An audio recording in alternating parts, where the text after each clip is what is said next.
Hello everyone, welcome back to Lichess broadcast commentary of Sharjah Masters 2024.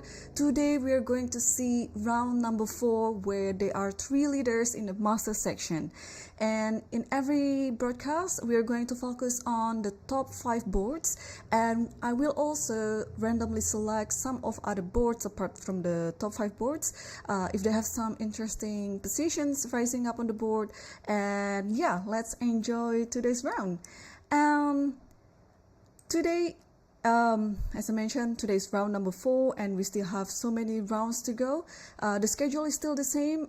The games will be played at 3 p.m. local time until the end of the event. And for the standings, we have currently 3 leaders. Salim Saleh, the UAE Pride, is leading with perfect score 3 out of 3, and today he's going to take on another leader, Hans Niemann, with also 3 out of 3. And another leader is from India, Aravind Chidambaram, and we have a bunch of 2.5 pointers and also 2 points. And as I mentioned before, on today's pairing, Salim will be playing against Hans Niemann, and another leader, Aravind Chidambaram, will be taking on the Iranian Grandmaster, Tabatabai. And we also have another American player on the top board, that is Sam Shankland. He will be taking on Puranik Abhimanyu. And we also have the young Grandmaster, Volodar Murzin, and he will be playing also another young competitor from India, Sankalp Gupta. And without further ado, let's check the openings of the top boards. So let's move on to the first board. And here we have, we only have 2 moves from white, and as usual, the players are usually trying to choose what opening that they want to play, because again, it's almost impossible to really prepare against one of the players, because they are very strong grandmasters and they have a very wide repertoire. So even to predict the first move, it's going to be very hard as well. And I will be really focusing on the first board here between Salim Saleh versus Hans Niemann, because I mean this is the matchup that I'm very anticipating, because Salim is a very good player, and yesterday if you remember his game against Vladimir Fedosiev, it was such a swindle by Salim, such a nice save. He was losing, but just because of one mistake that Fedosiev did, Salim could turn around the whole situation on the board and finally won. He almost got Fedosiev checkmated, but unfortunately his opponent resigned. I don't know if we would be able to see some checkmate on this event, because usually prior to the checkmate one of the players would resign. But here we have e4 c5 knight f3. Hans is still thinking for the second move. It would be quite a guess what he's going to do on the second move. And I just see on the live cam, I think he chose knight c6, and this knight c6 could transpire into many sort of Sicilians, as we know. It could be Ritter Rouser, it could be Dragon, it could be Shreshnikov, it could be many things, Taimanov or Khan. It's still a wild guess on what opening on the first board we're going to see, but Salim replied right away with the third move, d4. So this promises us that we're going to see an open Sicilian, which is going to be exciting. I'm just hoping that this is as interesting as yesterday's game, because Fedosiev played a really interesting game against Salim, and also Hans really outplayed his yesterday's opponent, Nicolas Theodorou from Greece. So both players are really in good forms, and this is already round number 4, and we only have 3 leaders so far. So usually after 9 rounds later, it will be quite a slim chance to have 2 leaders or 2 winners. So sometimes the winner would be just an outright winner. Alright, so d4, cd4, and knight takes d4. Now is the time to really guess what's gonna happen on the next move, because the next move might actually decide what type of Sicilian that we're going to see today. I've no clue really. Black can really play anything, but maybe if Hans want to play a more flexible and like really aggressive Sicilian, I would actually guess knight f6 on the next move, because this can also transpose to other sorts of Sicilians as well. And bear in mind, we have a 15-minute delay in our broadcast, so I'm from the future. So what you're seeing right now is 15 minutes after this already happened. So that means I cannot really interact with the chat, because the chat is going to be like just 15 minutes before me.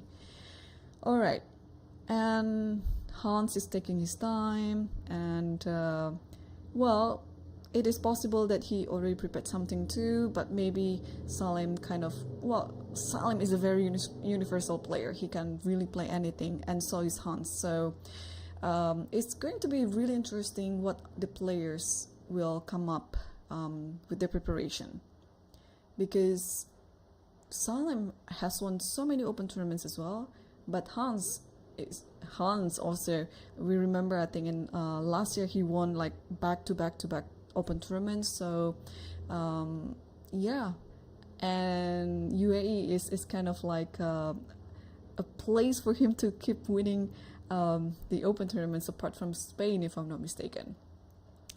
I'm so ready actually to move on to the next board, just to check the openings of the players. So while Hans is thinking, because this is going to be a big decision, he can play knight f6, he can play g6 here, he can play e6 too. This is also a very universal Sicilian, and he can also play sometimes queen b6, something like this. He can play e5, so a big choice here. And still no clue what he's gonna come up with. And yeah, let's move on to the next board and see what opening we have on board 2. It's also the leaderboard. Aravin is black and he's playing against Tabatabai. And let's see the opening. So d4 knight f6, c4 e6, and we are seeing the Nimzo, e3 c5, and bishop d3. So yeah, so far it's still pretty much in the theory book, and I would say nothing much could be said here, because black literally can play anything, castle or b6 even, or even d5, I guess. Like anything can happen. Let's quickly check on the next board as well. Board 3, we finally see Sam Shankland in the board 3, and then we're going to have the live cam here, and then yes, there it is. Sam Shankland is playing against Puranik Abhimanyu, and yesterday Puranik won a really good game against Parham Maksudlu. If you missed yesterday's action, please do check it out, because yesterday we had so many brutal finish, especially in the top boards, so you don't want to miss them. And here we have some sort of like a queen's gambit with a fianchetto bishop on b3. So it's kind of like a symmetrical position right now with bishop d3 and c5. So on this move, c5, black didn't try to copycat by playing bishop d6, but he played c5, b3, and now bishop d6 and bishop b2. And here, this is a very solid position, of course, a solid setup for white and for black. And yeah, you usually just want to undermine the center, and nothing much can be said as well, because usually the players are still choosing what sort of variations that they're going to play at this stage. And while we are going to wait for them to play their moves, let's also check on board number 4. It's between the young grandmasters. Both are very young. Folder Murzin versus Gupta Sankalp. And out of the top 5 boards, I think this one has more moves, so we can take a look what the opening is. So we are seeing Petrov on the board right now. Takes, d4, d5, bishop d3, bishop d6. So far it's still according to theory, and white chose also the main line here, c4, c6, and well, queen c2. Okay, so usually knight c3 is a more common move in this position, but here white chose to play another line, queen c2, h6. So I must be honest with you, I have no idea what is going on. Like, why are you giving up a pawn? So this should be some new trend or something, because let's take a look. If takes, and takes here, I assume black will have some compensation with the first pair of bishops, second the initiatives of the position. So maybe like rook e8 here, and the queen cannot go here, cannot go here. Well, you can go here, but I don't think that's the best move.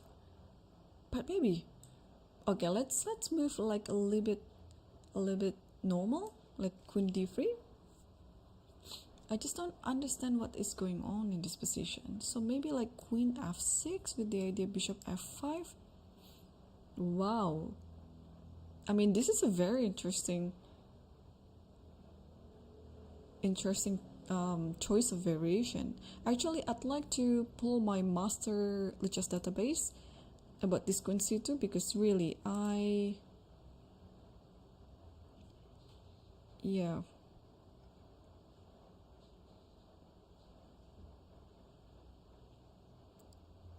I'm just gonna take a look what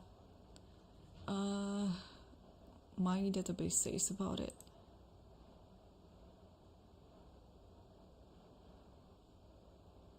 Okay, so queen c2,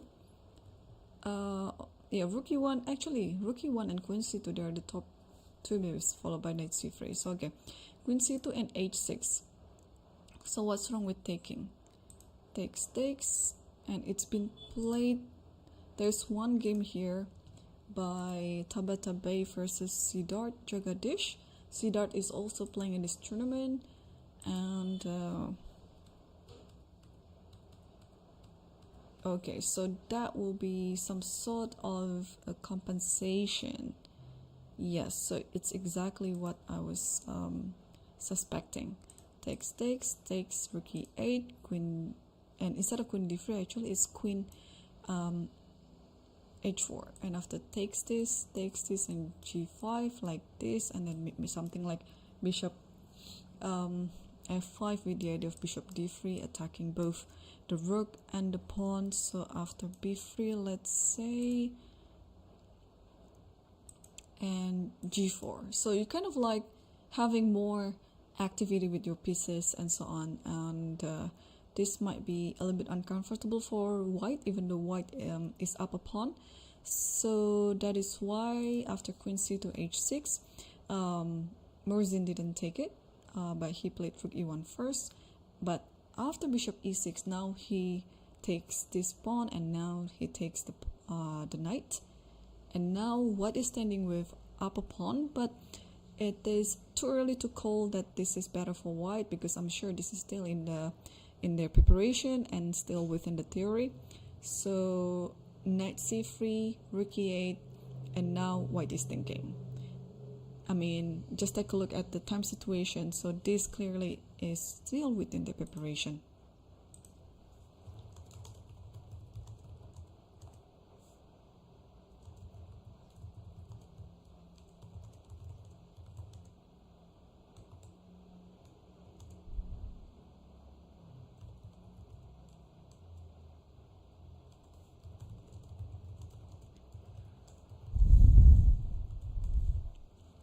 Alright, so it's gonna take a while, maybe, for Murzin to think over this position, and let's move on to board number 5.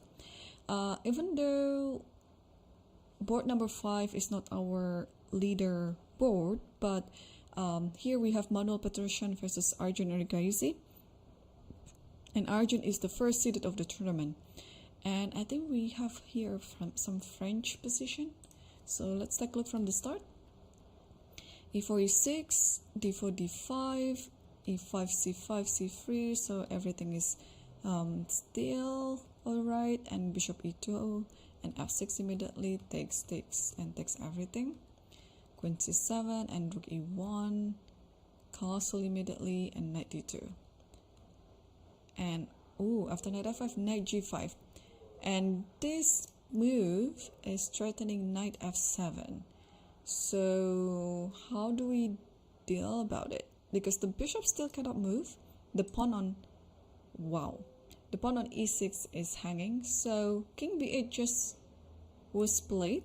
I was just wondering, after Knight F7, could it be Bishop A4? And then that way you have to take this and then take this one. And then you just have to re-evaluate the position again. But at least in this type of variation, black is not losing any material. So King B8 was the move, followed by Bishop D3, and now G6, because this idea still exists. And Bishop D2, and now Bishop C8. Yeah, I'm just trying to understand what is going on here.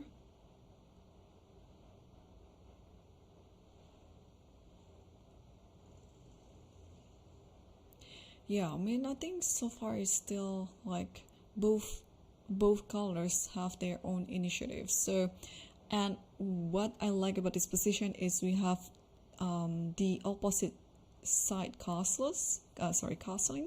So white will attack on the queen side, and then black will attack on the king side. So whoever strikes first to the king, I think he's gonna be the winner. And knight moves back to F3 after not achieving anything on that side of the board.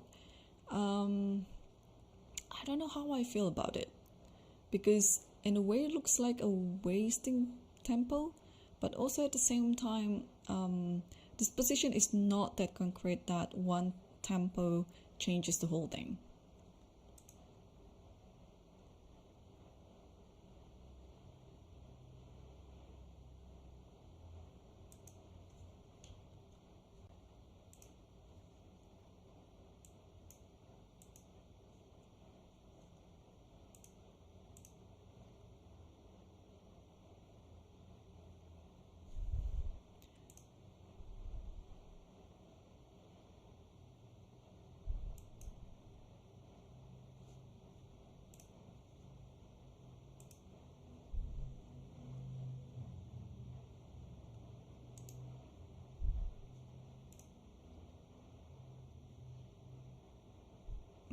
Okay, 1 second.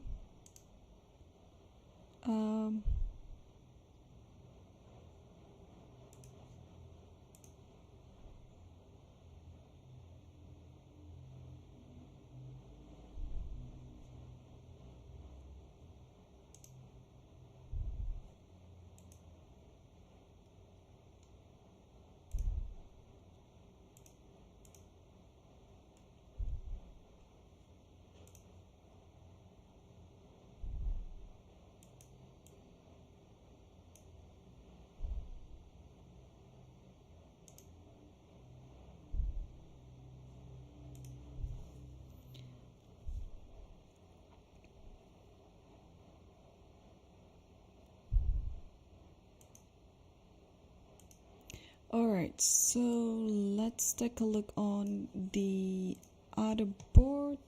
I was just checking if we have some other good games. I mean, so far everyone is still on their opening section, of course, but what? As I was just saying, our first board agreed for a draw. I don't know how to feel about this, or what I feel now. I feel a bit bummed. No, because, well, I was hoping that we might be seeing some bloodshed here, because I mean, first of all, it's Salim versus Hans, and second, it's Sicilian. Come on. But all right, let's take a look what happened. So knight f6 was on the board, and knight c3 e5. So we have the Shreshnikov here, and bishop g5 a6, and after knight a3, b5, knight d5, and then this is pretty much like within the textbook. c3 castle and knight c2, rook b8, h4, g6. I mean, the action hasn't started yet. They are just out of the opening stage, and they're entering the middle game. I was just wondering who's overing the draw. I mean, judging from the last move, it's usually the player who just played the last move who overing the draw. So the last move was g6, so it is possible that Hans was the one who over the draw, but I might be wrong. I have to check the camera again. But okay, there you go. We have our first result on the top 5 board. And yeah, the first board between the two leaders ended with a draw. Salim Saleh versus Hans Niemann.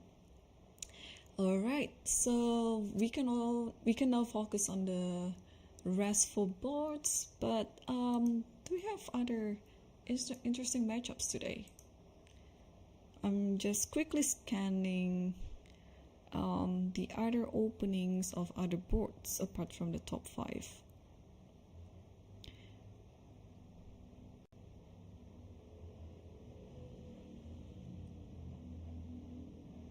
Well, so far it's still like pretty much a theory book. Oh, we can move on to board. What board is it? Board 13. Just because I see some sacrifice there. Let's go to the game between Maurizio versus Inian, and I'm just looking at the current position and take a look from the start. Okay, so Sicily knight off with bishop g5 variation, f4, knight bd7, queen f3. So this was like kind of the old main line of this bishop g5.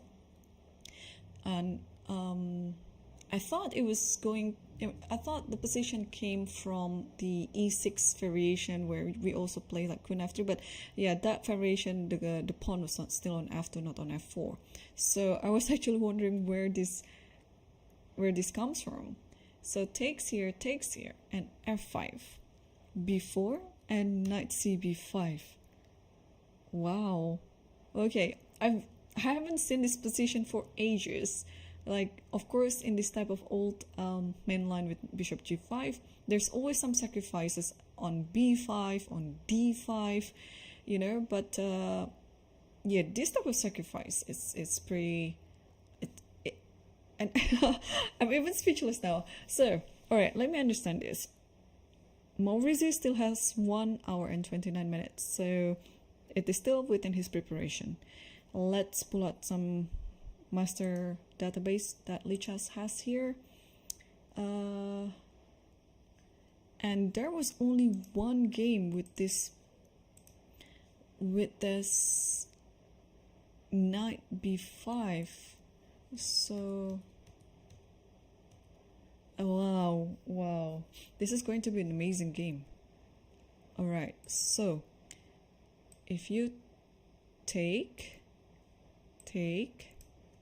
bishop d7,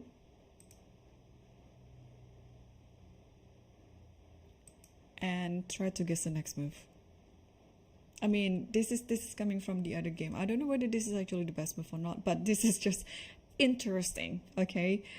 Whether it is right or whether this is like the correct idea or move, that's a different story. But first, we just have to spot on the interesting moves first. So after bishop d7, the guy played this one, e5. And then the next move is rook takes a2. If the position turns into something like this, I'll be really happy. I'll keep switching to this board number 13, even though they're not in the top 5 boards. And on my live cam there, I don't know which one is the board. So but it should be on that side. And then after rook takes a2. Alright, 1 second. F takes e6, and then bishop takes b5, knight takes b5, queen c5. Like this, and queen c5, but this looks like white doesn't have any problem. I mean, there's only one check, but that's it, yeah? And then what happens? So ef7. Hang on, I might put it wrongly. Oh, not taking the knight, but taking the pawn. So after rook takes a2, like here, and this one, and this one, and this one, and this one, e takes f7, and then king d8,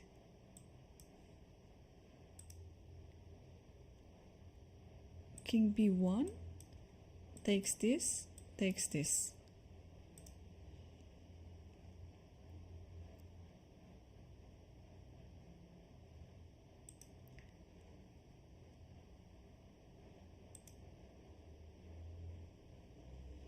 Am I saying this correctly?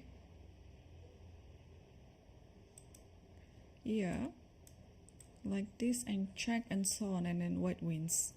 Yeah, because the king is alone there in the center, and wow, it's actually, let me move my camera if I can zoom in to that board, if I can have it. I don't know if I can have it, but let's try.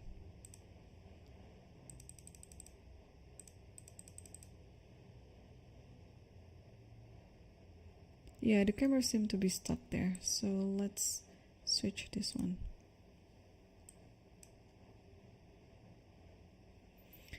Alright, still cannot find it, but anyway, we can enjoy the game at least. And still, it's knight cb5 on the board. I need the help of engine to understand this position. Alright, so the best move apparently is queen b7. You shouldn't take the sacrifice. Because if you take the sacrifice, then white immediately wins. Because then this is just +2 for white immediately. After bishop takes b5, bishop d7, and e5 is the right move. And takes this, and takes not on here. Even here is fine. Look at the evaluation bar. It's EF is fine. FE is even better. So takes like this, and here, or queen c4, the same. Even takes f7 is good, taking on f6 is good. So yeah, all right. So the most important thing is not to take on the sacrifice.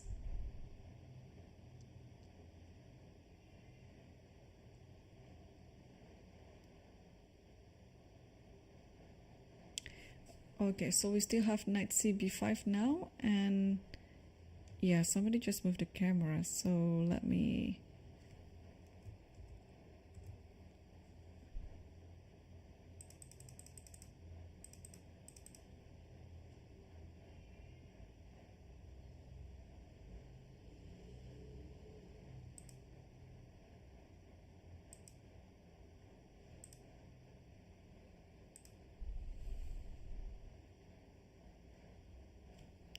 Okay, so let's move on to other boards, and while waiting for this one, how is our second board doing?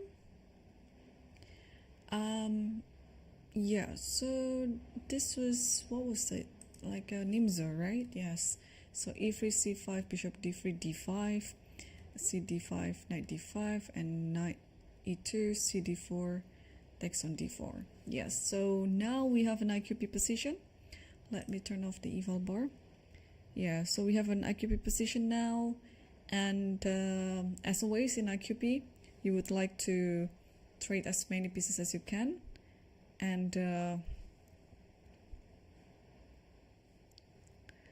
for white, you would just like to attack the king side if possible, and perhaps get ready if any of d5 move is possible. But of course, at this stage, it is far from possible.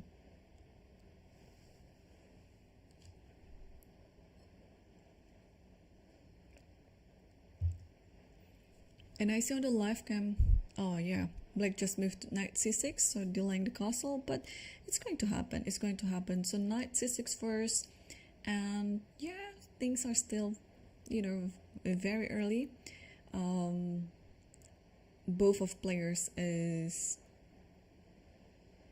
you know, they have plenty of choices on how to continue the position. White can just castle here. White can also force it by playing a3 and then try to ask a question to you. The bishop on b4, what is it going to do?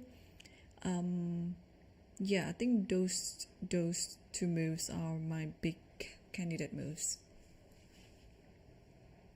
So let's move to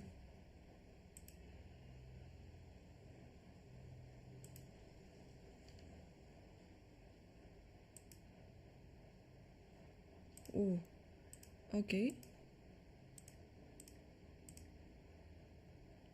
Let's move back to board number 13 because there seem to be some development there.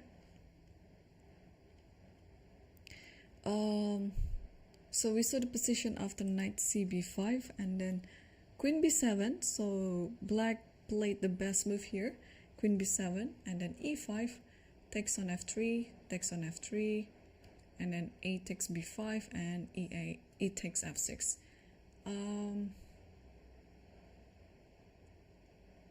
There's so many pawns like and pre here. The pawn on b5, the pawn on a2, and these two pawns on f6 and f5.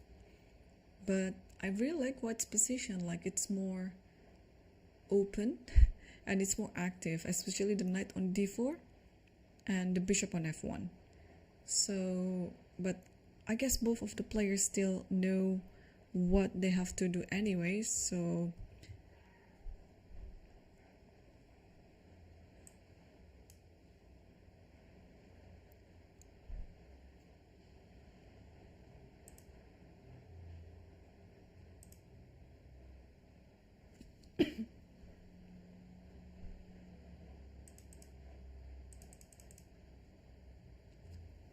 okay.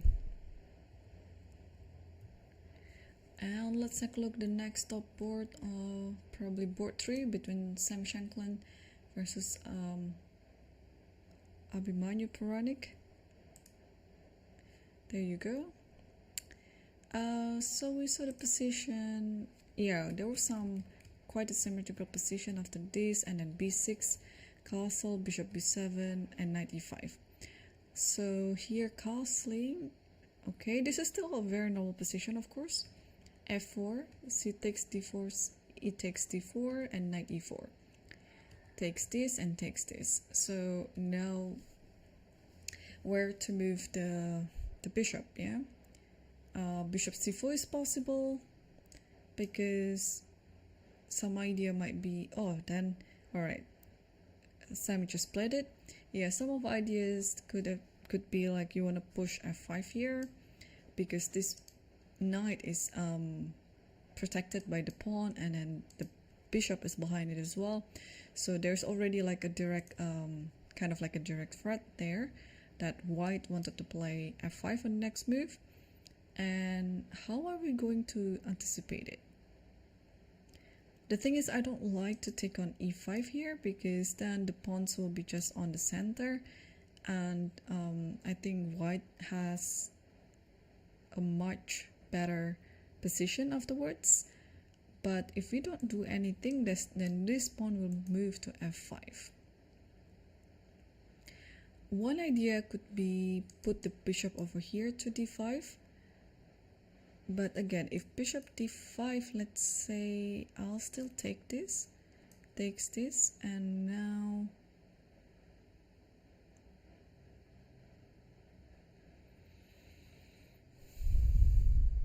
or maybe I don't need to take it. maybe I don't need to take it, but if I don't take it, then yeah, maybe it's here, but there's this one, yeah, like this and then like this, maybe. I don't know, this seems a bit a mess. But apart from bishop d5, I cannot push the f pawn. e6 is hanging.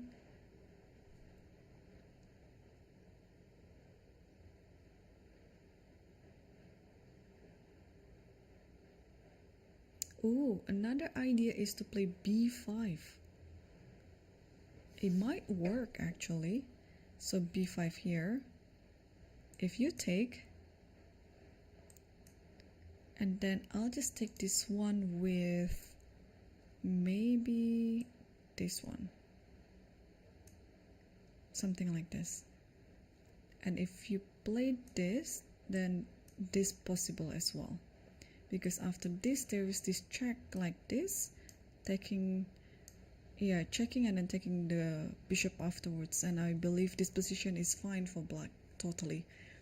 So I'm just checking if b5 really works. I mean, of course, white has another idea of playing bishop e2 if white doesn't want to take it, but of course the critical line here is to take on b5. And then if I take this, you have to take the knight.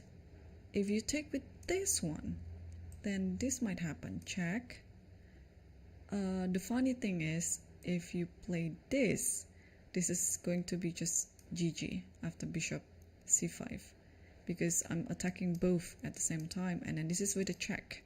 So whatever you do, you will lose a piece, because let's say after this, and then this one. So you cannot do that.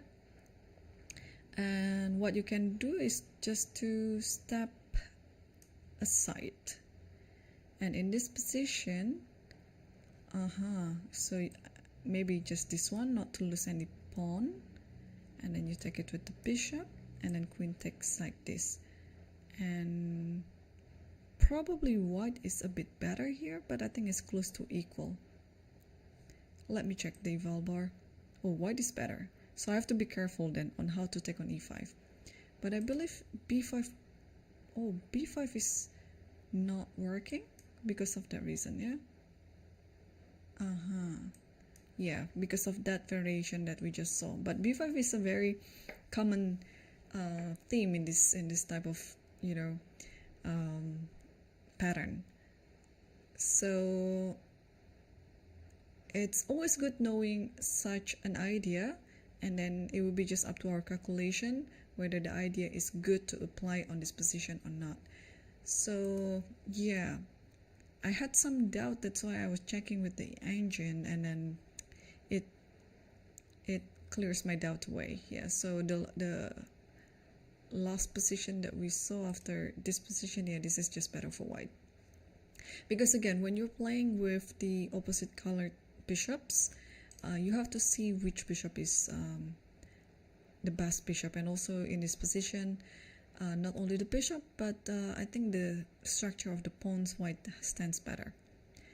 But it is possible that Puranic is considering b5, because, you know, you just want to have like a direct approach against f5. The computer suggests rook c8.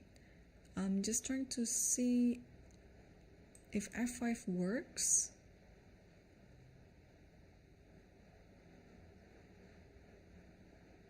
Maybe there's nothing to worry about with f5 anyway, because there's always like this, and then check, and over here, first of all, you can take this, and then without the queens, I think the attack will not be very dangerous.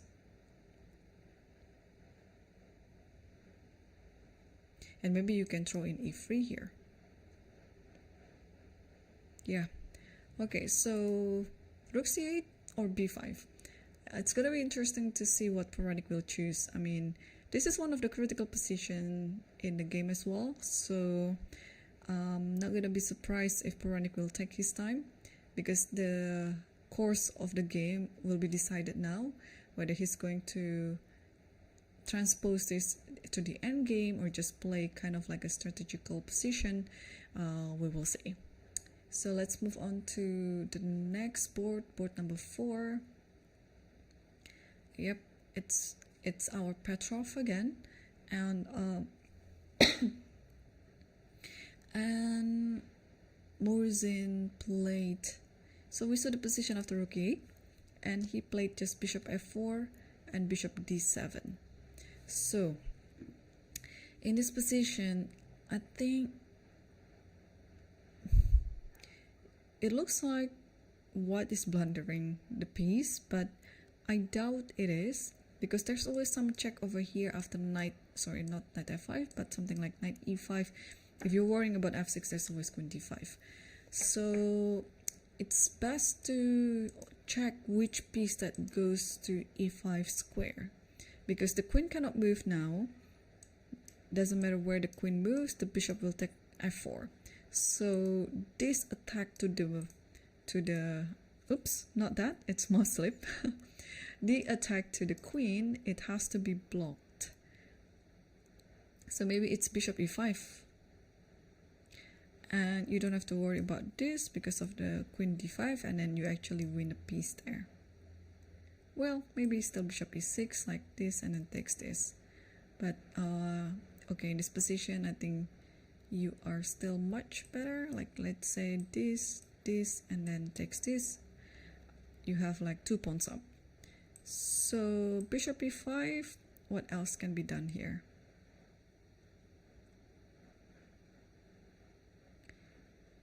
I'm just trying to understand, like, okay, white still has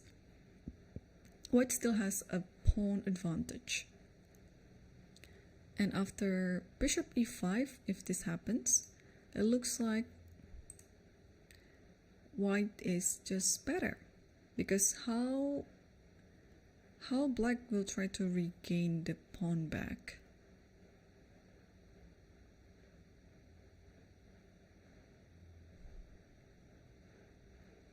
If you take anything on the e file, like something like this after de, then I think white is just standing better. There's almost no compensation to the pawn. So I'm just wondering what's going to happen after bishop e5 then.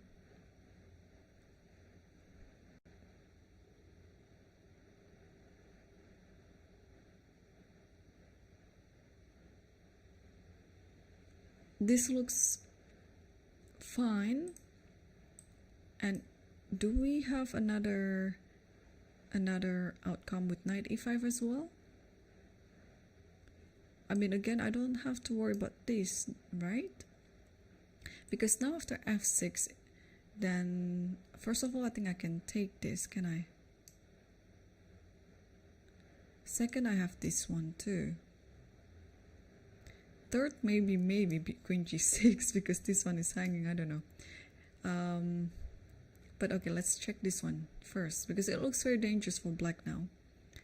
And then I think you have to stop it like this, and then I'll take this knight. It's attacking the queen, and if you take my queen, I'll take your queen, and then I think you will win a piece in the end, because let's say you go here, I'll go here.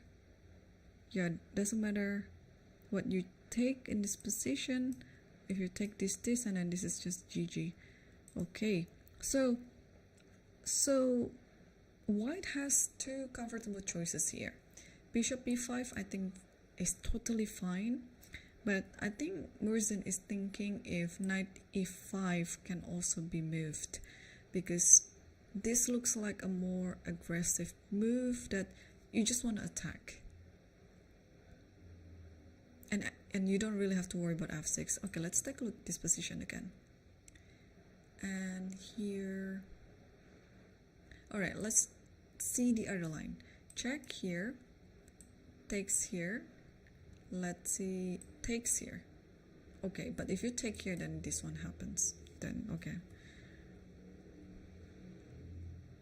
This is not an ideal position for black. Yeah, so maybe 95. 95, I don't see a bad outcome of 95, although if he chose to play bishop e5 as well, it's still fine. Okay, let's see other games that what we might have on this round.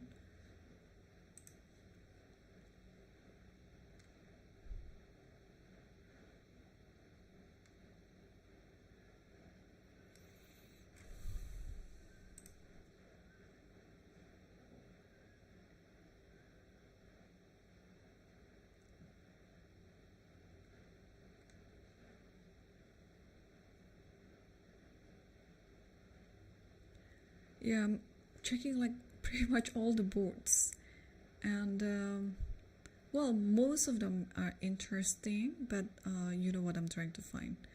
I'm trying to find some sort of like a sacrifice position.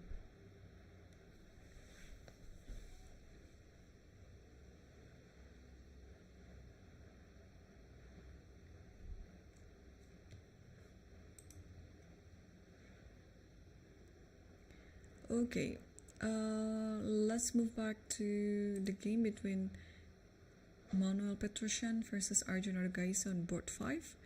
So we saw the position somewhere here and knight f3, and here Arjun played h6, trying to build the attack on the king side, and meanwhile white is also trying to start the attack on the queen side before g5, h3 and rook g8 and g4. This has just been played. Oh my gosh. So looks like white is exposing his king, but the idea of g4 is just to stop all this pawn move to g4 that potentially making the king on g1 in a danger area. So now what do we do? If we were black here, where does the knight go? Where does the knight go? To h4, or just back to e7, and then you try to maneuver it to like g6, and then I don't know, not h4 immediately, but maybe f4, or something else. I mean, my gut tells me it should be knight h4. If this happens and then you take, at least you have this idea coming up, because I don't see that after here you go back to g7 even, like, or e7. I mean, of course this is possible, but I just don't see it. Maybe in this position this one is actually a good move, because then it opens up the b file, and then the knight has a very good outpost on d4. So I think I'm almost sure that the knight will just go to h4 anyway.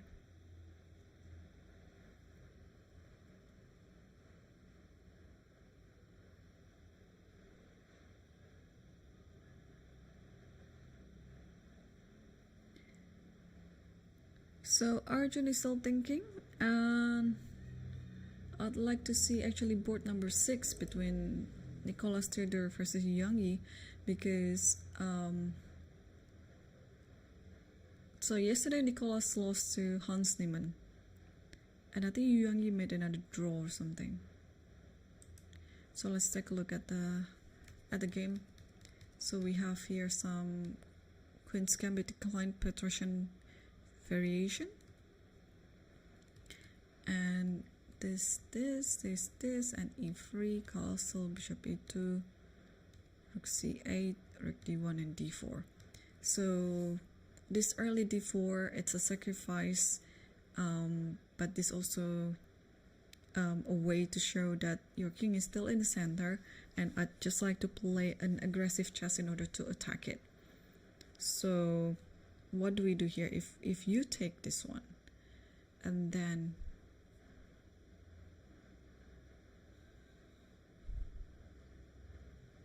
I think it is almost certain that you have to take this, And if you take this one, this g2 is hanging, so you have to take with the rook. But if you take with the rook, then maybe it's bishop here. Oh, I think that is the idea. And let's say a rook goes back here, and now something like knight e4. I'm not hanging anything, because if you take like this, then bishop f2 and this one is lost. So maybe there's some aggressive nuance about it. So let's say castling. Takes here, and maybe takes here. Or maybe you don't have to immediately do it. You can do something else first. Like, I don't like this pin over the knight over here. Alright, so what do we do? Let's check the eval bar. cd4. If here, then I just queen b6. And if move back like this, then knight d5. Yeah, so black has all this initiative as a compensation. So in this position, you have to take with the knight like this, and then knight d5 again. This is always the idea. And after bishop f3, knight takes c3, bishop takes b7, takes d1, bishop takes c8, queen takes c8, takes here, and takes here, and then you're playing this endgame with one pawn down, but with enough compensation. So if the knight moves, this one is hanging, so you have to play bishop e3, but after rook c4, oh, this is so deep. Takes, and then takes here. Yeah, this is still not too sure which one is better actually, because black has two pieces, but white has one extra pawn to compensate it. So yeah, no idea what's gonna happen. But we already have some moves on the board actually. So d4, e4 already played, and cd4. And now we're just gonna see which one that Nico will pick to take on the d4 pawn.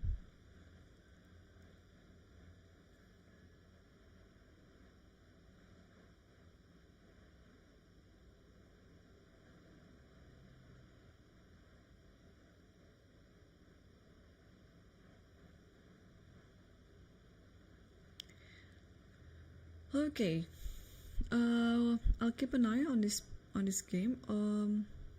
So far cd4 is still the last move on the position, and let's move back to the top board, or maybe let's switch to the 13 board here, because we were looking at that game before, and the position went simplified quickly after this. Takes, and takes f6, takes f6, takes b5, and then now this, and then this. I mean, just look at this, yeah.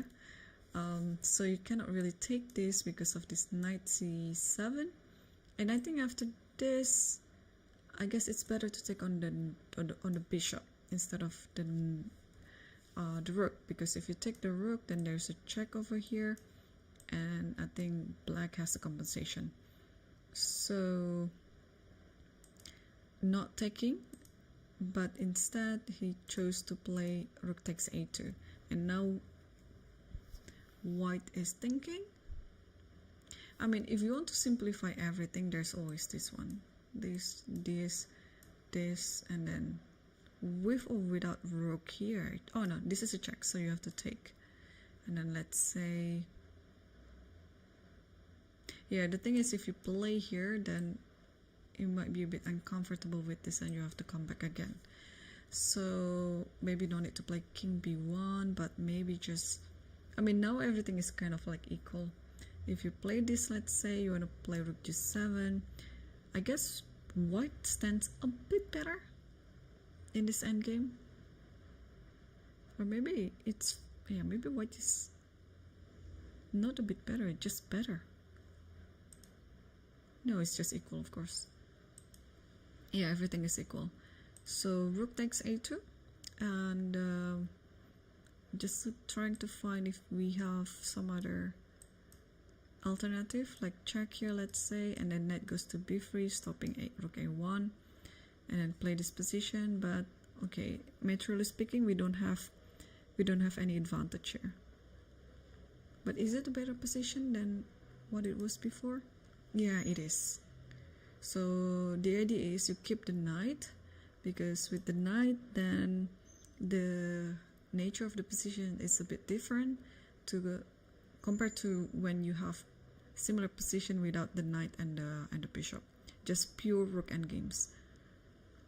Okay, so that one's done. What other games do we have here? We have also a quick draw between Argentinian Grandmaster Fernando Peralta versus a Turkish Grandmaster, Mert Yilmaz Yerli. And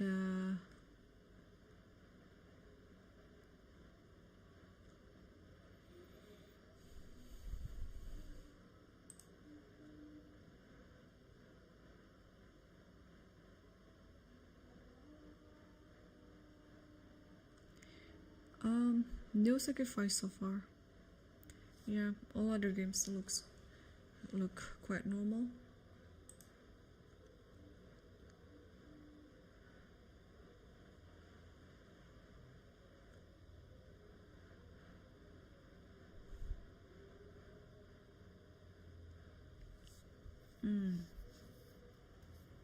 Oh, let's go back to Arjun's game actually, because that one is super interesting. Wow, d4. So I was talking like after g4 that okay, where does the knight go? But no, Arjun said I'm not gonna touch my knight, but I'm just gonna keep attacking instead, and then he played d4. Oh, this is amazing. So what happened if we just simply take like this, for example? So takes this maybe, and then this is under attack, and this one is also under attack. So if you take this, maybe just simply play c4, and then you get the bishop. Yeah, maybe that is the intention. So if d4, of course, if you take this, then now the knight goes to the center. So this is the better scenario for black. And if you take this one again, if there's any, no, I don't think so. What about other things, like let's say not taking the knight with the pawn, but with the bishop? I don't think it changes anything. Yeah, and then this one as well, you have this threat, you have this threat. Okay, so the last one is the defending, or the defense, like c4, closing the center. And now what to do? And now maybe knight can just go to d4, but the different thing is oh, okay, c4 is already played. Yeah, because I think this is forced. You cannot afford having the d file open, because then black would be just very comfortable. But now, since the pawn is already fixed like this, maybe now it's time to play knight h4, because I was just wondering that after g4, knight h4 here, this is not really the, well, you can take it, or you can just ignore.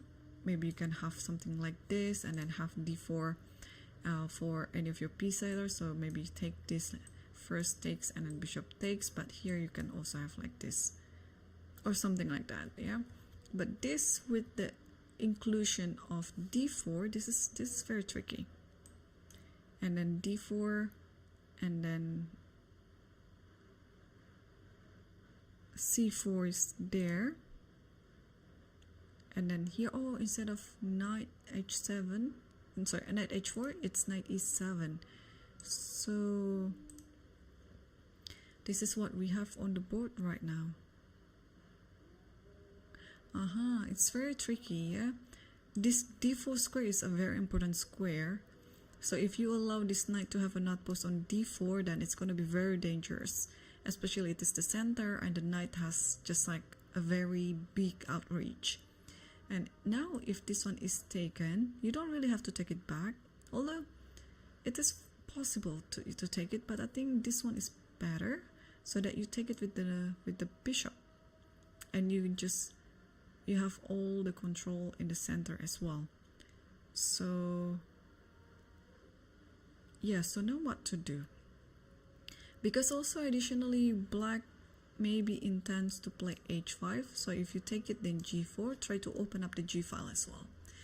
Yeah, this is tricky, but also at the same time white still has some ideas too, like if the b file is open, you know, it can be quite a trick as well, and bishop goes to d3 to e4, everyone is going to attack b7. Yeah, so we'll see what Petrosian will play on this game. And what about Murzin here, because he's still thinking, and then he chose knight e5. So we were discussing before that after bishop d7, white has two options, to play bishop e5 or knight e5, but I was leaning towards knight e5 because it's more aggressive, it's more attacking, and you just want to simplify the position quickly because you have up a pawn anyway. So he played it. He played knight e5, and after knight takes e5, now of course my instinct, you know, I would have played it instantly that d takes e5 is there, followed by maybe rook d1 and so on and so on, and I just don't see where's the compensation for black here for the pawn.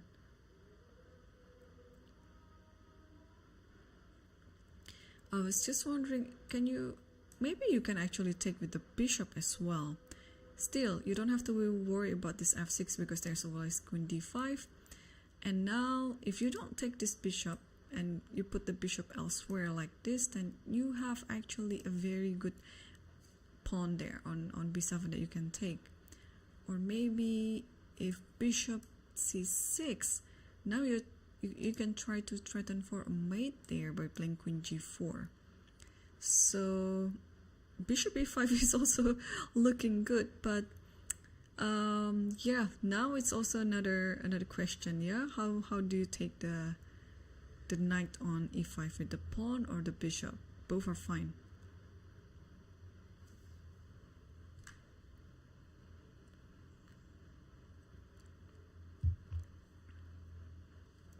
Okay.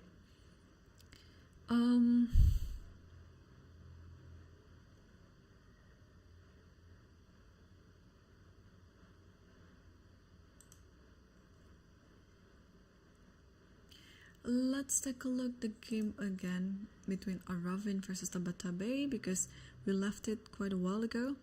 We left it here after knight c6, and then castle, and then a3, and then bishop e7, bishop e4, bishop f6, queen d3 and g6, and after bishop h6, bishop g7, bishop takes, king takes, and rook fe1. So far so good.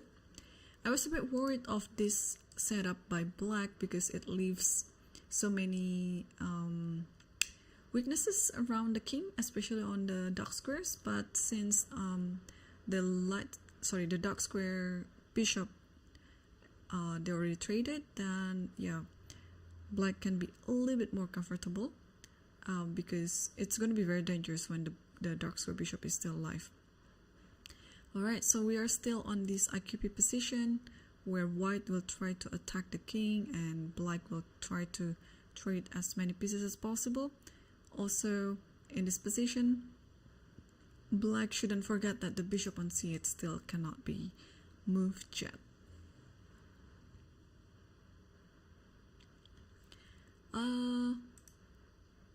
Let's also update ourselves on the game between Sam Shankland versus Abhimanyu Puranik. The game, we left it here after bishop c4, so there was an idea of rook c8, there was an idea with b5, but here Puranic chose to play queen c7. I guess directly hit the e5 knight in case it goes to f5. So here rook c1 and rook a d8. So now you just want to take twice maybe on d5 on e5. So that's why Sam played queen e2, trying to step away from the pin on the d file, and also at the same time, in case there is b5, the bishop is kind of protected.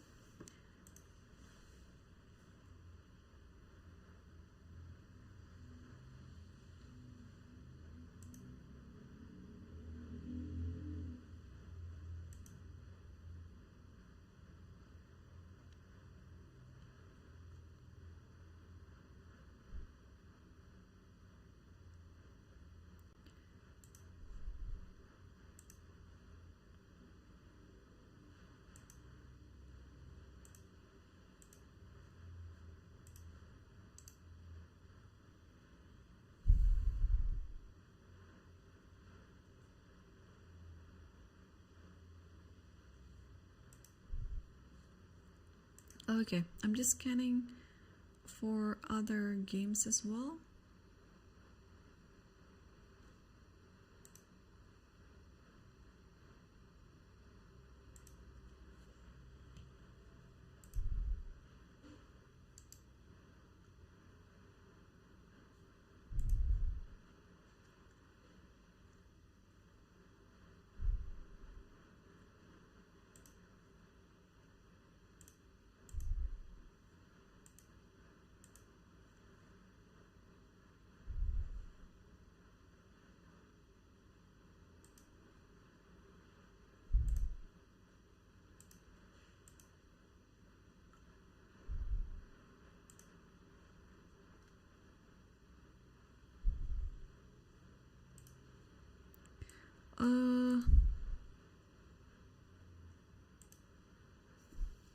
One second.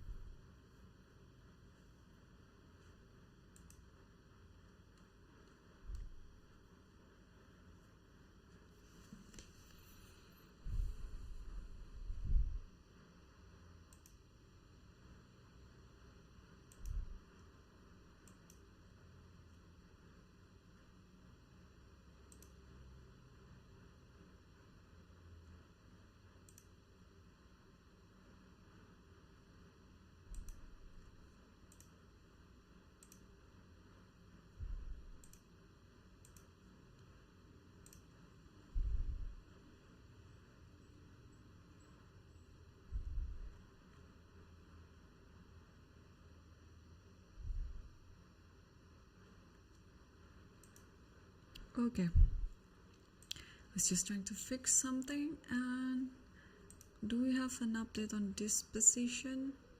Oh, king h8. Okay, so this is pretty,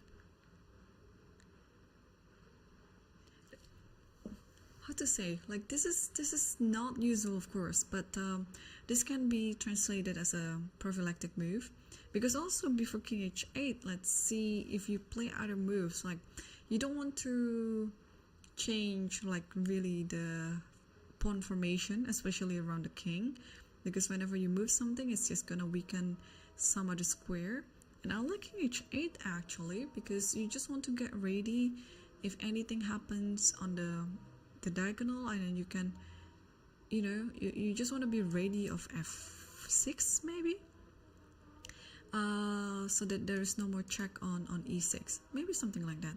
Okay, let's say white will also copy that by playing king h1, and then maybe in this position f6 is actually a good move, because then the knight has to go. Let's say the knight takes, and now you don't have any weaknesses anymore, and then maybe your next move would be bishop d5. So tricky move, king h8. It's also showing to the opponent that I don't have any problem in my position. I can safely use the time right now to play king h8 and putting everything into safety, while you're going to actually work hard on how to figure out what to do next. This is interesting. It's a little bit close right now, but I think this is exactly what Sham Shankland is really good at. He likes a very complicated position, and he's very good in understanding such a position.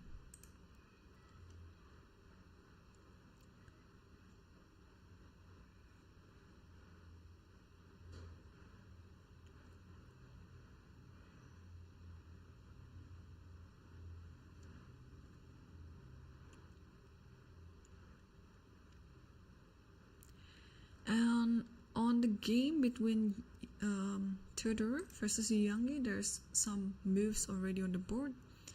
And here after CD4, Theodore decided to take it with the rook, not with the knight. And here Queen B6, and after Rook D1, I believe Knight D5 should be the move to play in order to get some compensation for the pawn. So let's say after this, maybe bishop. Where does this bishop go, right? Let's take a look.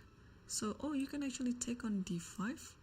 Rook takes C2, takes here and takes here.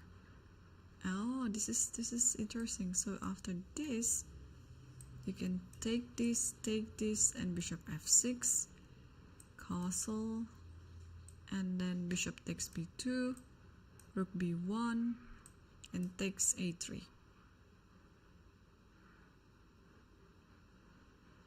And this is still like 0-0-0. Okay, so we'll see if the game will go to that position.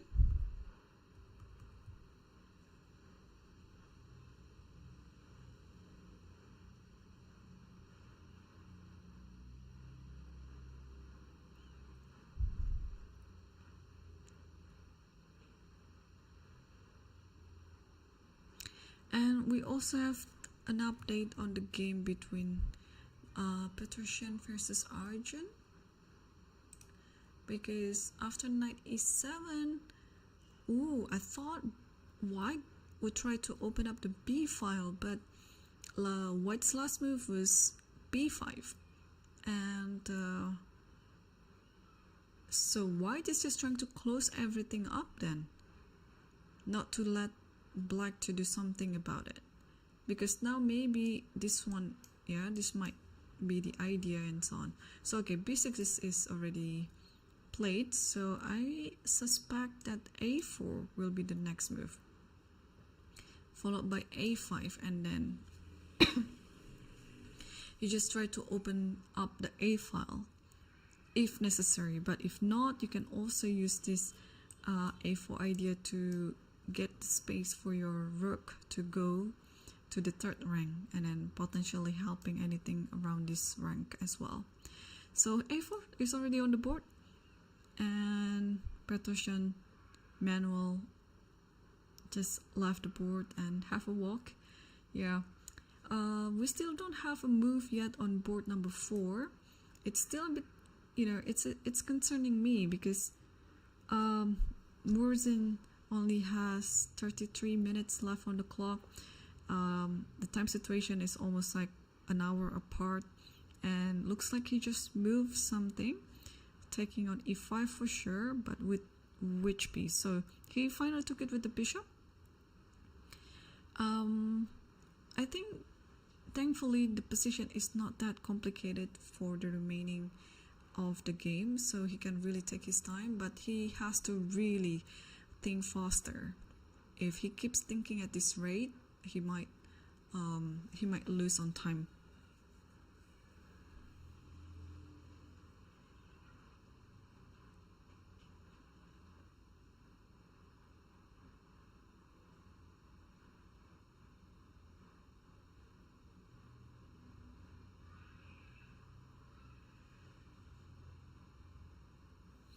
Okay, while we are waiting for black to make his move, we can move on to the game between Tabatabai versus Aravin. and not much happening yet. So after king takes g7, rook fe1, and then just queen d6. Yeah, so this is what I was thinking about earlier, because you'd like to get your bishop move, but unfortunately you cannot get it right away because the knight on d5 was hanging. So okay, queen d8, potentially rook d8 queen d6, potentially rook d8 coming up, or bishop d7. You have to get your pieces out. You cannot just stay on the original square like that. So I think it's gonna be quite a long battle here, because it is it is a fight of strategy and pattern recognition as well, especially in this IQP. It's very complicated.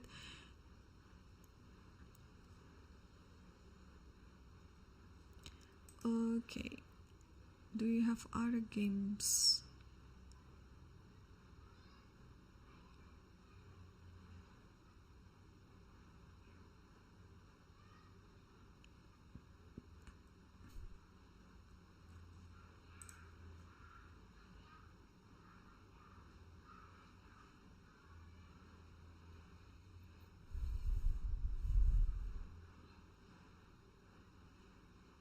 Yeah, so far, wow, I mean,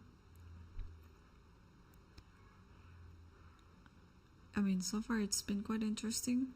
Many interesting opening choice and variation.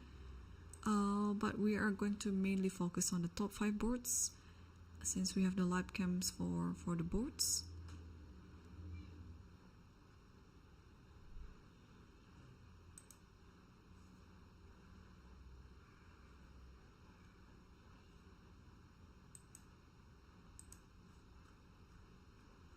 Yeah, most of the games, they are still like pretty equalish, because they might just get out of the opening and then about to play the middle game, or is currently in the middle game.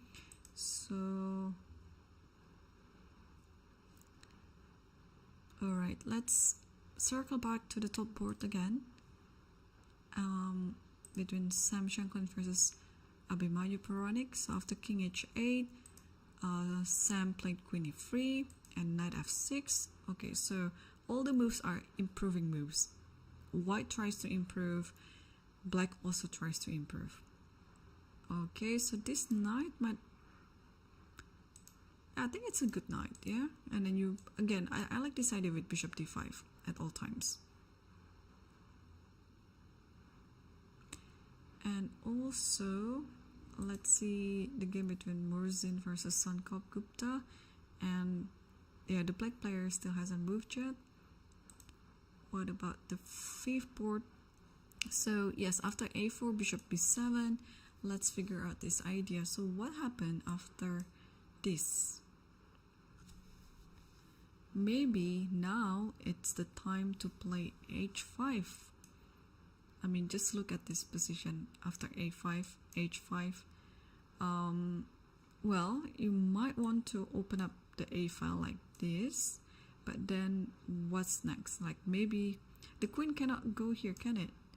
Because the bishop can just take on f3 and there is no checkmate. Every single square is protected. But here, if you take this one, then it might be really dangerous, because you open up the g file like this. Like if you take again and takes, the king should go somewhere here, because otherwise checkmate will be coming soon, I suspect. And in this position, how to follow this up? It looks like black is now attacking since the king is already moved, but yeah, the follow-up move have to be also equally good.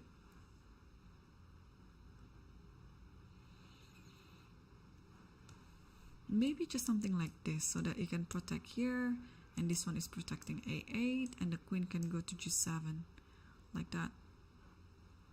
So that's why white is thinking sometime here, because I think this is a critical position. Yeah, after a5 you have to watch out about this h5. Also, another kind of move would be, since this bishop is looking like a very dangerous bishop, that you might would just trade it up like this. yeah, this might be a server option for white, but yeah, but white has also to think about, like, if takes, maybe this is just d3, and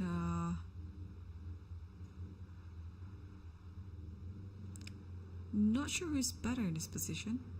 Then the knight goes to g6 like that, and I'm not sure if you can proceed. Of course you can play a5, but if there is any good pressing point after you open up the a file.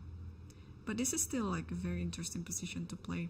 So yeah, it's either you play a5 or just bishop e4. I think that's my main two candidate moves for white in this position.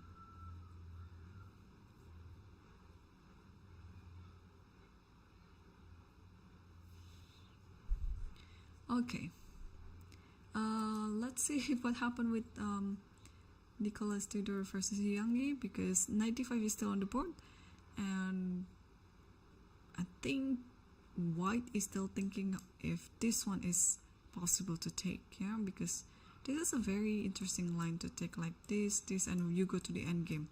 But again, if you're not sure about the outcome of the position, then you might be just rejecting this variation in your calculation. Also, what happened after this, and let's say instead of taking the queen, black take the bishop. Bishop takes the knight like this, and now the queen has to move. Where does the queen move? Maybe like this, and then do we have this anyway? Maybe not, yeah, like, but this has to be calculated a lot. Something like this, and maybe just this, I don't know. Looks fine for me. So yeah, I think Theodore is calculating what's best to do in this position, because if you're going to the end game that I mentioned earlier, then you have to be ready for any sort of action, like this, and rook d2, and then I think it was this one.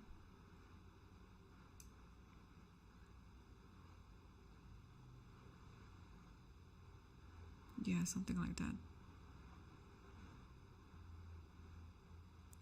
Okay.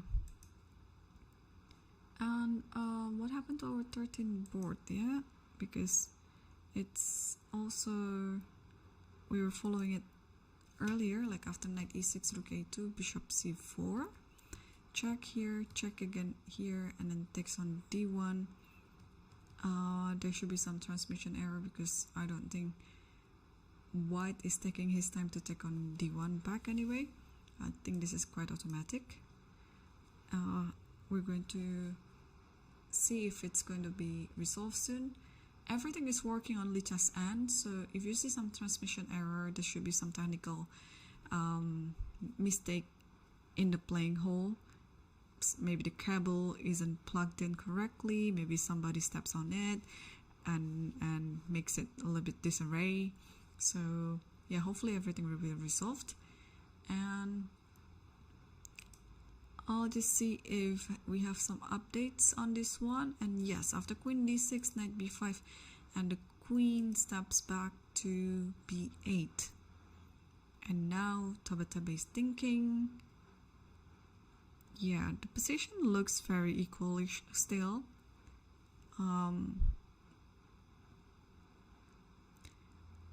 Obviously, black has more homework to do in this position compared to white.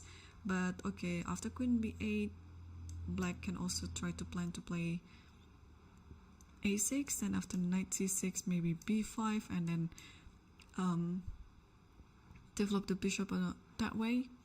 So now, since the queen is out of control, the queen is not controlling d5 anymore, I don't think it is best to take it. I think you have to keep it like this, but maybe now you can try to force things like here.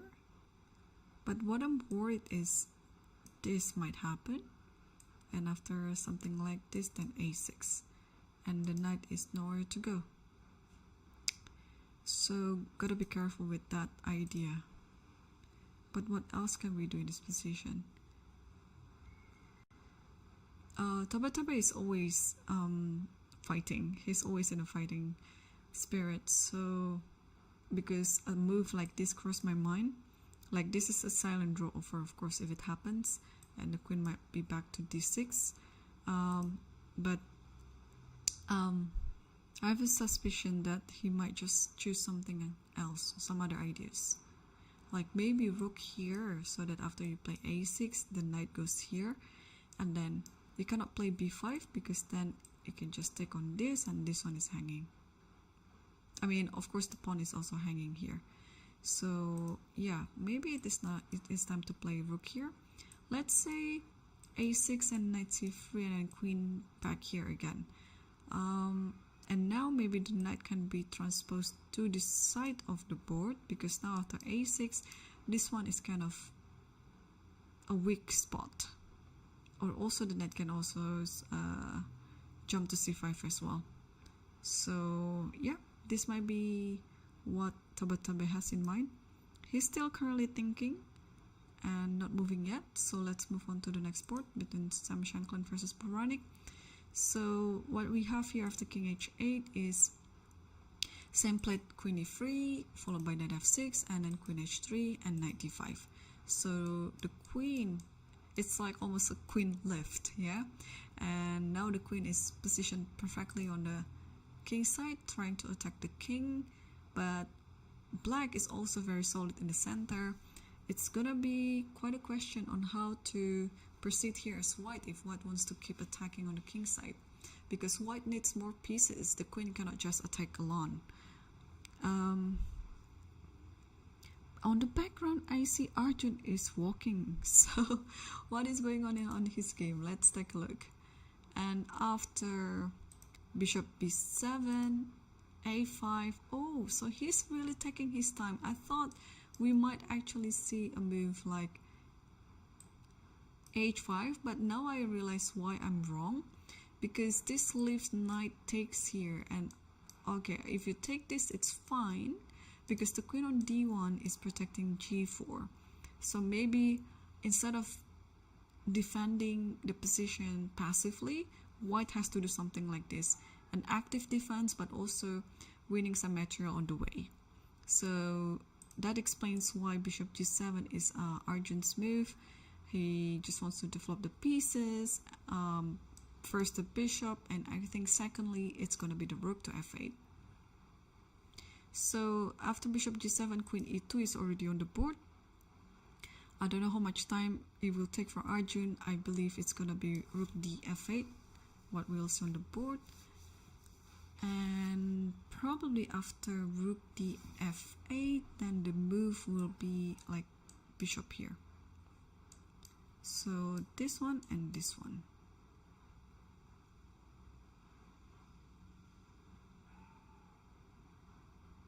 Yeah, white has to be careful in opening up the a file as well, because if all the pieces are being traded, black is left with a pass pawn on d4. So if white wants to open up the a file and trying to get some initiative out of the a file, and if he fails to do so, the a file can be used for black pieces to try to enter the opponent's territory. So yeah, still got to be careful. And yeah, while the players are thinking, I think it's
There's no update on the game between Arjun versus or Petrosyan versus Arjun yet. So meanwhile, let's take a look at the other games on the top board. Let's see the game between Tabatabai versus Aravin, because it looks like Tabatabai spends or Aravin spends lots of time for a few moves. So after knight b5 and then queen b8, it's bishop takes d5. So finally, I was considering this move, but I don't know whether it's the best decision, because after queen f3, it looks like Tabatabai is going after this pawn, because if you play a natural move like bishop e6, then you might actually see a move like knight f4 coming on the board. The thing is, there might be some funny line like a6. You shouldn't go back, because then there is knight d4. So maybe in this position is good to sacrifice like this. And of course, if you take this pawn, then I think you can actually pretty much come back, and you don't have to worry about losing this pawn, because this is also going to be lost as well. But in this position, yeah, after rook takes e6, f takes e6, then there's this check, and then you can take this, and I think white will stand better. So gotta be careful with that.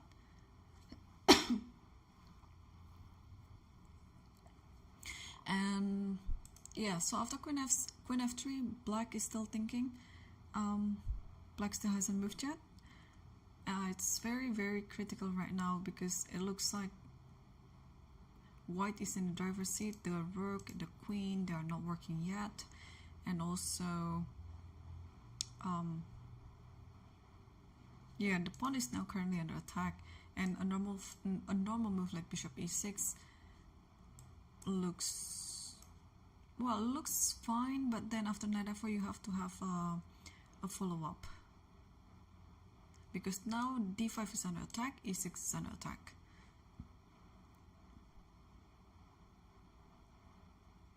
And if you try to defend one of them, white will take the other one. So let's say you go here, then I think this is it. And whenever there's a6, then I can jump to c7. So yeah, I think that's why now black has to think really carefully. Otherwise, he might lose the pawn on d5 and the game. Okay, while Aravin is still thinking, let's move on to the next one, Shamshanklin versus Abhimanyu Puranik. And what do we have here? Like two black pawns on e4 and d4, and two white pawns on e5 and f5. So we saw the position after queen h3, and here knight d5, bishop takes d5, pawn takes d5, and f5, takes e5, takes e5. Everything looks like symmetrical. Check here, king h1, and now d4. Alright, so my first instinct would be to play f6,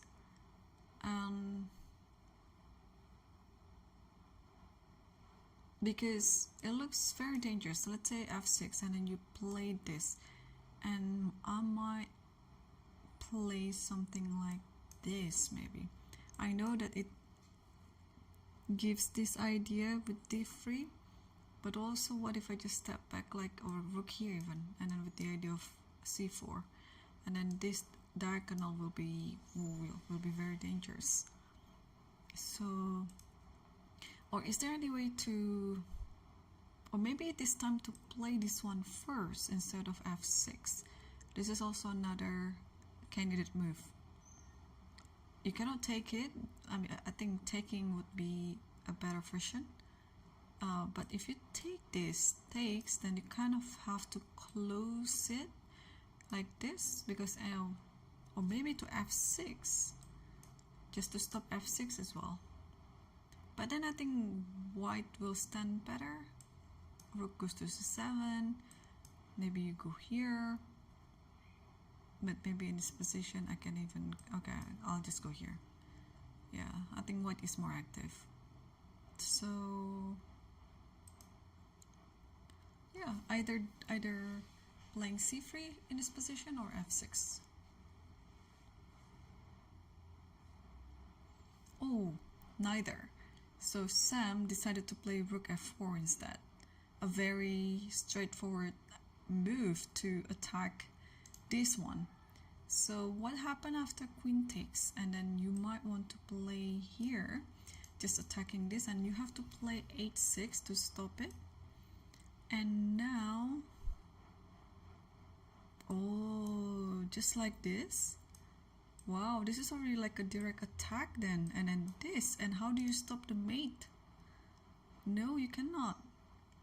Wow, that's it then. Okay, rook f4, if you play a natural move like queen takes e5, then it's made by force. h6, takes, and after here just f6. That's amazing. So is there anything else after here?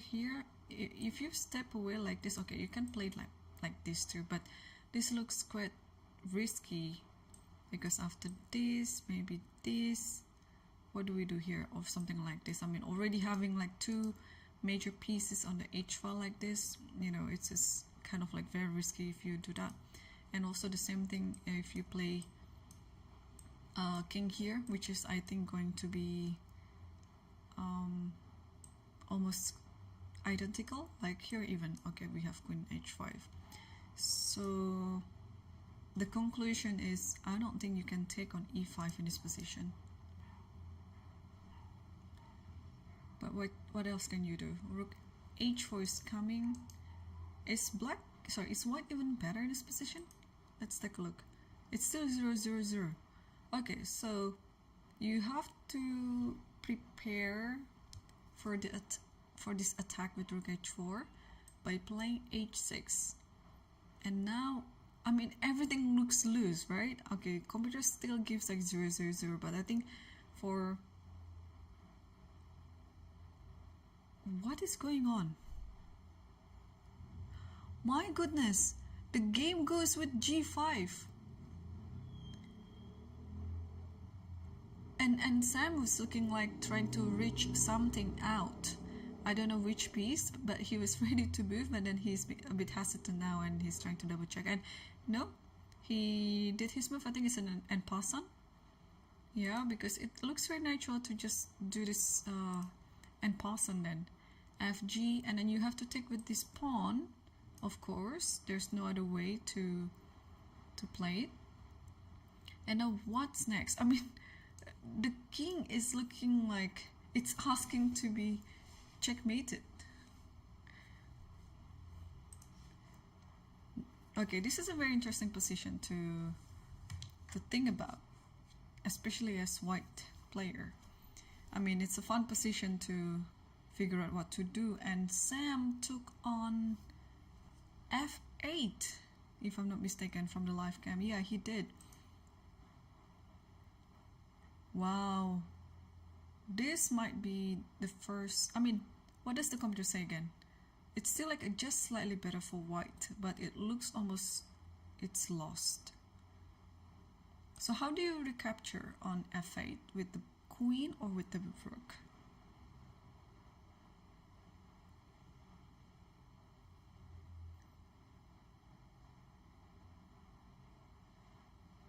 Yeah, both players actually feel it. White player here feels that, okay, this is almost GG, but black also feels like, okay, it's a very uncomfortable position, but maybe this is still savable.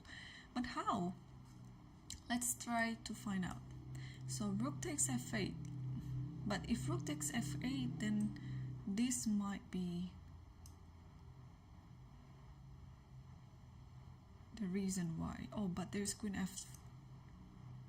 queen c2. It looks like it's a direct attack, but it's still fine. Wow, so let's say that like this, takes and check on f1, and then queen here, you have to take, and this should be drawn. Yeah, this position should be drawn. So, okay, rook takes f8, rook takes f8. What else do you do here? So the idea now is to take on c2. So maybe it's best to just push like this, so that this one is hanging. So if this happens, then you can just check here first, and then you can safely take the queen, because after rook f1 there is bishop g1. So alright, so rook f8, maybe e6. And then what's next? Okay, maybe stepping aside to g8 so that the king cannot be checked on that diagonal. And now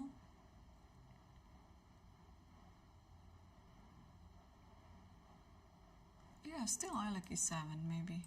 Even in this position, I think it's better for white.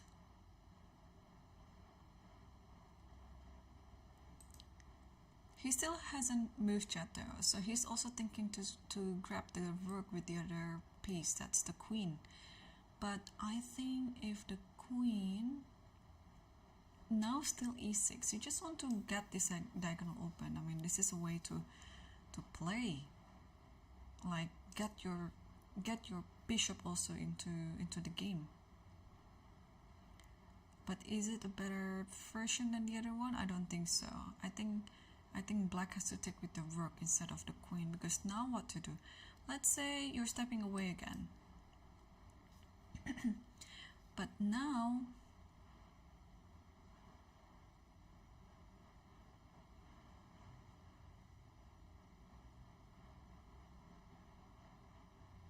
maybe it is here with the aid of e7.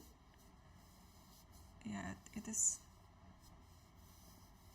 unpleasant.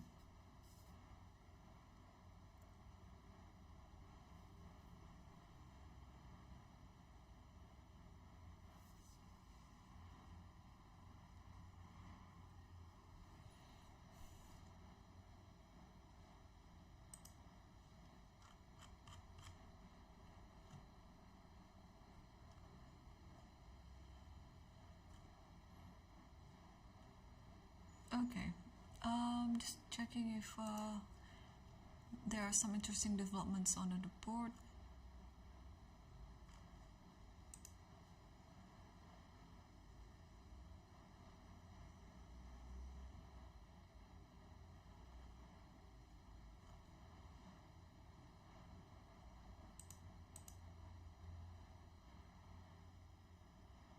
Oh, there is already another draw on the board between Timur Rajabov versus Edis Gurel.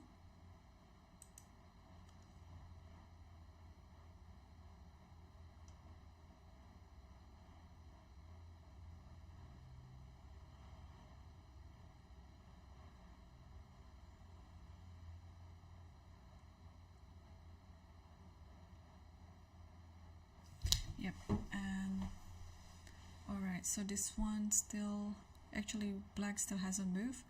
The queen was still on c5, so this is still the current position right now. Yeah, I was trying to understand which piece that needs to take on f8, with the rook or with the queen.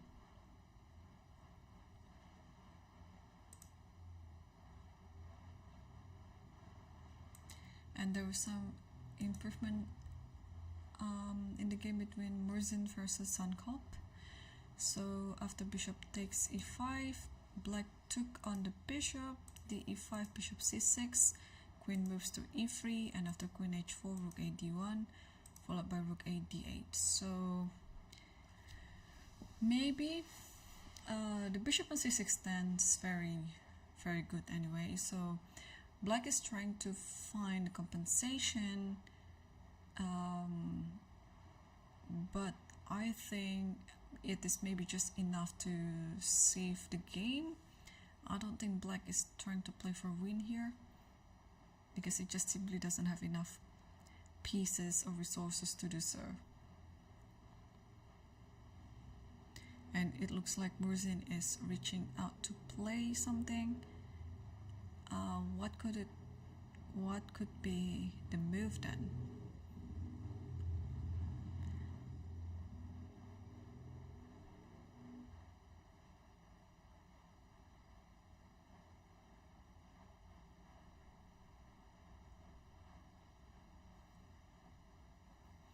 And he did a3, so kind of like a waiting move, but also at the same time maybe trying to gain more space in the queen side, but also trying to stop literally queen b4, because this might be just annoying on how to deal with the threat on b2.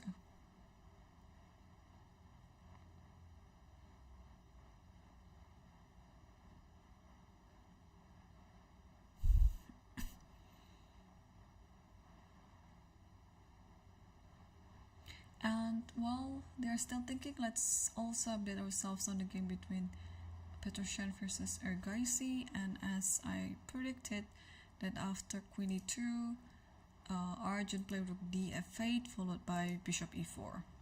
So far everything is still according to our prediction, and let's figure out what to do in this position as black. So normally, okay, you can take if you want. I think this is going to be quite straightforward. And after queen here, I'm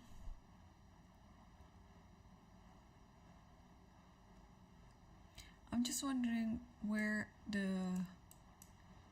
let's say, okay, instead of taking on b6, let's play a6 and do this and this.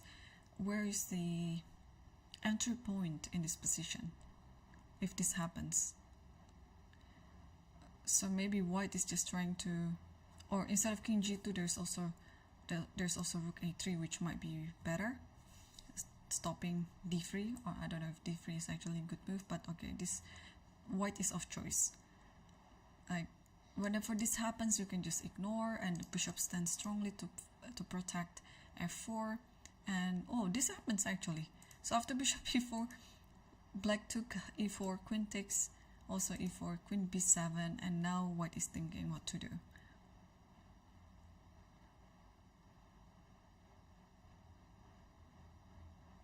Alternatively, apart from this variation after queen b7, maybe white can also try to play king g2 to protect f3 knight.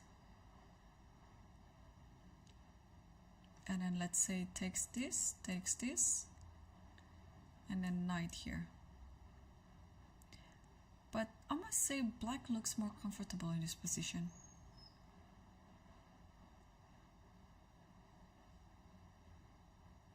Because yeah, this is what I meant, like if you want to open the a file and then try to attack but failed, something like this will happen, this will come, and then using the a file as the entry point to the white's territory. So see some moves there. What happens? So queen takes b7. Oh, my prediction might just come true then. King takes b7. I'm suggesting this move will happen. You just stop everything on the queen side, and then you protect everything on the king side.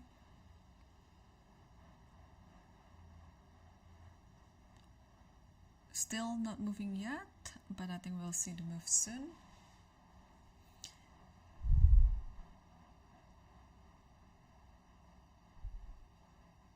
Oh, and he actually played rook a3 first. Very clever. So he's mixing all these ideas. Yeah, because if you take on this one first, then black might have some time to prepare with rook a8 when the a line is open. But now after rook a3, you want to double up with the other rook, and then you take on b6. So yeah, this is interesting.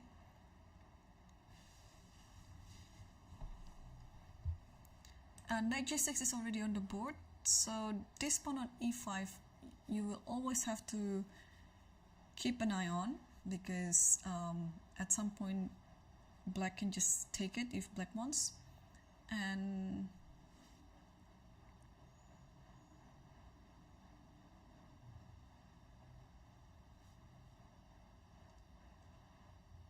Yeah, white is still thinking now. Okay, so yeah, the position kind of stuck, but black is more comfortable. Black has ideas to go here, to attack this, and also maybe double up like this and then attack on f3. So this is gonna be quite a battle. Alright, let's take a look at other games too. Which one shall we take a look at?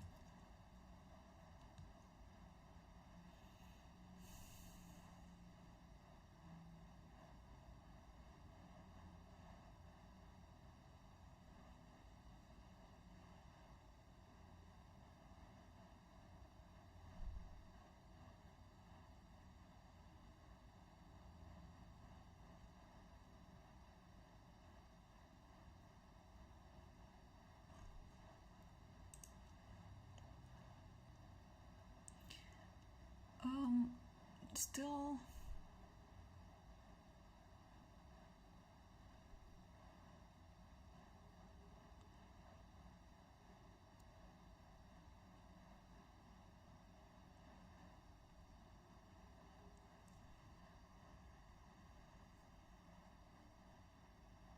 yeah, I was just looking if we have some attacking or sacrificing position. I don't really see if we do have it.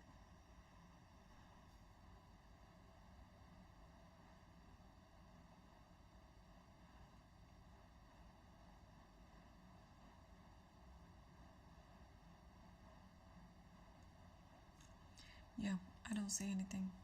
So let's also focus on the top board then, because even on the top boards they're very interesting too. And the game between Sam Shankland especially, and oh, so Queen f8 was chosen by Puranik, and Sam played my move e6, so still according to the prediction. Actually, I was wondering, what does the computer say about this position? How should black take back on f8, with the rook or with the queen? With the rook, yeah, I think so too. Because either way, after rook takes f8, I think e6 has to be played. Ah, it suggested queen d7, but what happened after this? Just h3. Oh, I totally missed it. And after this, you just play rook c7 and GG. Wow, that's so nice. So after rook takes f8, queen d7 is actually the move, so I shouldn't refrain from moving it then. And now bishop c6 has to be played, and after that queen d4 or queen d6, and then white might be able to win in the endgame after the queen trades. Like queen takes here, and then king g8. You take on this, but then you kind of like suffer in this position. Might be holdable, but you just have to suffer a lot. So instead of that, in the game, black played queen takes f8 and e6. Of course, you have to get this diagonal open for the bishop and try to attack. And also, it has an additional idea of giving a fork on e7 too. Yeah, this is very uncomfortable. I have a feeling that Sam might win this position and the game.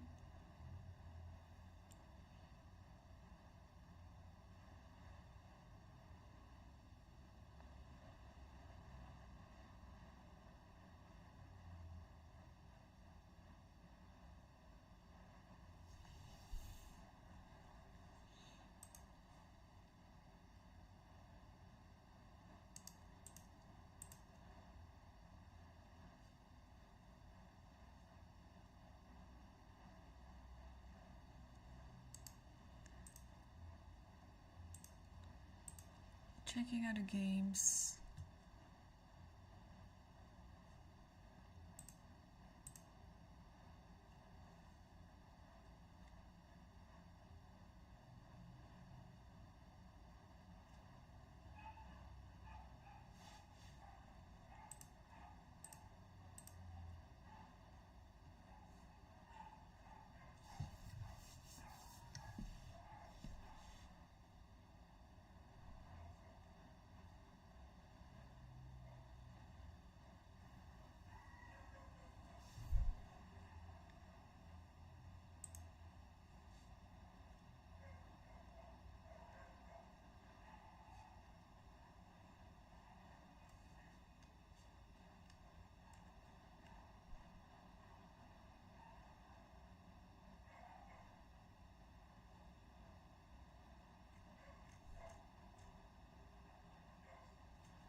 Okay, let's come back to the other game. Do we have more moves in the game between Murzin versus Sankov? So, alright, so Murzin has been playing all these little moves, but usually these little moves turn out to be necessary in the future. A3, H3, you just want to get rid of your background problem. And yeah, so far, I think White is still under control. But at some point, if White wants to win because of the extra pawn, White has to take some action. But I like what he's been doing so far. He's not rushing into anything and then just play all these important little moves. And the game between Petrosian versus Argaisi after knight g6 move. So probably White is still thinking, because really Black is comfortable in this position, so gotta be careful not to lose on the spot.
Okay. Yeah, still no move yet on this one. Also no other moves on the tablet. Okay, there's some moves here. After Queen F3, okay, Arafin chose to play Bishop E6, but Tabatabai didn't play Knight F4. Instead, he just played here and come back and H4. So trying to attack this, and after F6, now Knight F4. So his position is quite solid in this one, and he's attacking on both E6 and D5, and now Bishop F7 is already on the board. So I am very sure that he's considering to take on D5 right now. But is it a good move to take it immediately? Because after this there might be Rook A D8 and you have to move the knight.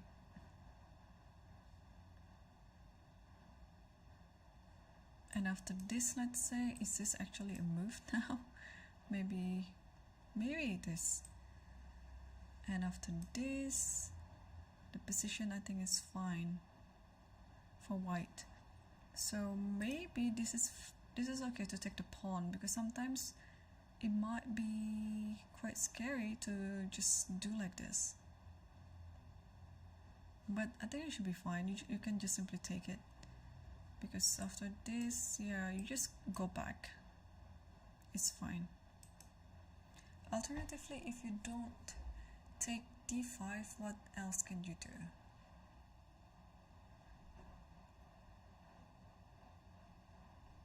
Also, is this inclusion help? Like to play H5 first?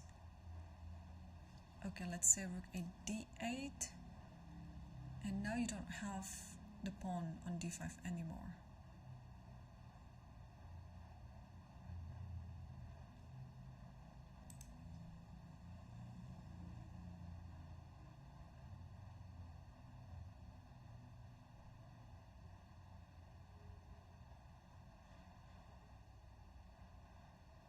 Okay, so still Bishop F7 is the current position, and Tabatabai is still thinking.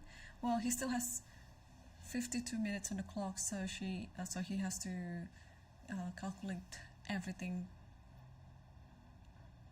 carefully.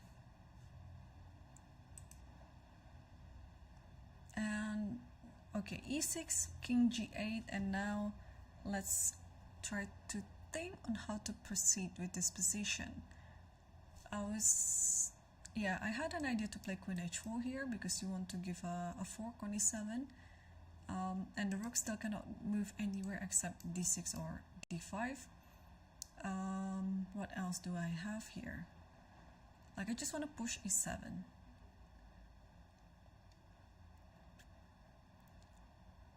Okay, if you move this is fine, maybe.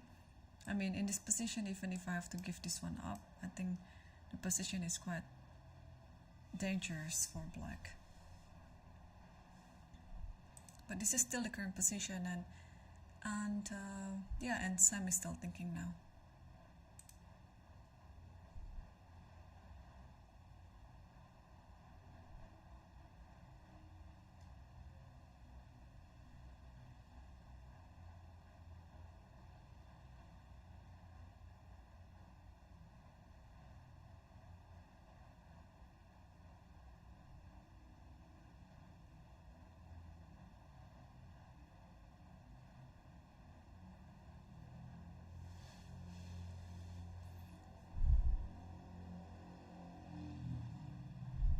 So the players have 90 minutes plus 30 seconds on their clock. There's no second time control, so whenever they hit move 40 and going to the 41st move, they are not going to have an additional time control.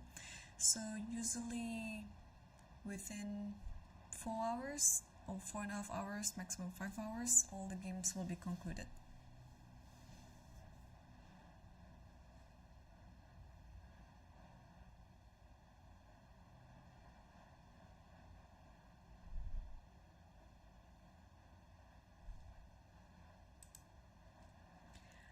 Alright, so Sam is still thinking.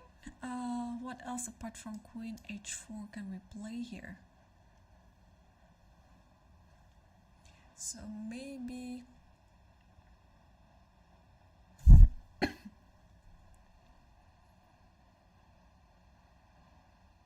I just want to get this rook into playing. But what can I do? Should I play something like king g1 like this so that I can play rook f1 next? Oh, Sam played queen h4 then, okay. And the opponent played rook e8, okay. So now we already talked about this position before. Even if you take this pawn, I think white still stands better, because after you take this, and now it's time to activate this rook somehow. Or maybe stopping this one from moving by playing bishop e3. But do we have another move apart from taking on d4?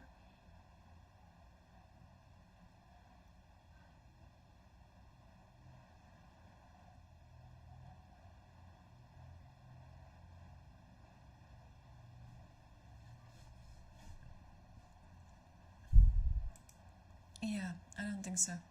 This might be just the best move in the position, and then you have to do that. Yeah, takes this, and maybe bishop e3, and it's gonna be quite a long grind if white can win this one. Yeah, it's not easy though. It's not easy because the bishop belongs to this diagonal, but also at the same time you have to stop this pawn from moving, because then this bishop might be a dangerous bishop when the pawn is already moved to e3.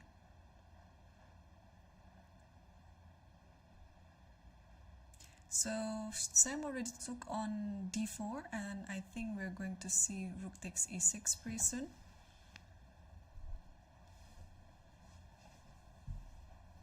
Or oh, Puranik is reaching something else, and he's going to push the pawn. He's sacrificing the pawn in order to get this bishop from this, in order to activate this bishop. So if you take this, then this rook will take on e6 with a tempo. And now at the same time, there might be something to do with the pawn on g2 later. But if you don't take the pawn on e3, what can you do in this position? Let's say you play queen g4, trying to protect this. And now maybe... Oh, now it may be dangerous because queen goes to f2. Something like this. So, okay, Sam has to be careful then. What did he do? He just simply took on e3. Bishop takes e3, and then soon we'll see rook takes e6 like this.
Okay, so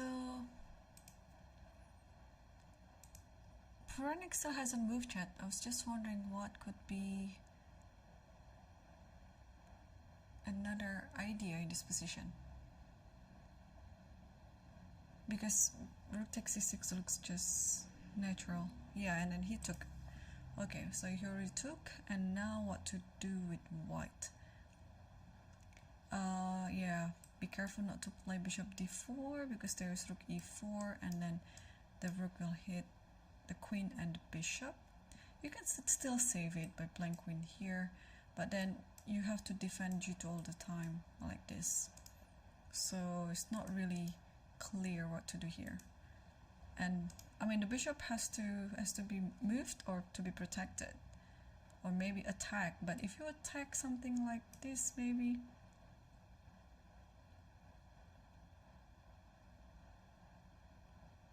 this might be possible, followed by queen c4.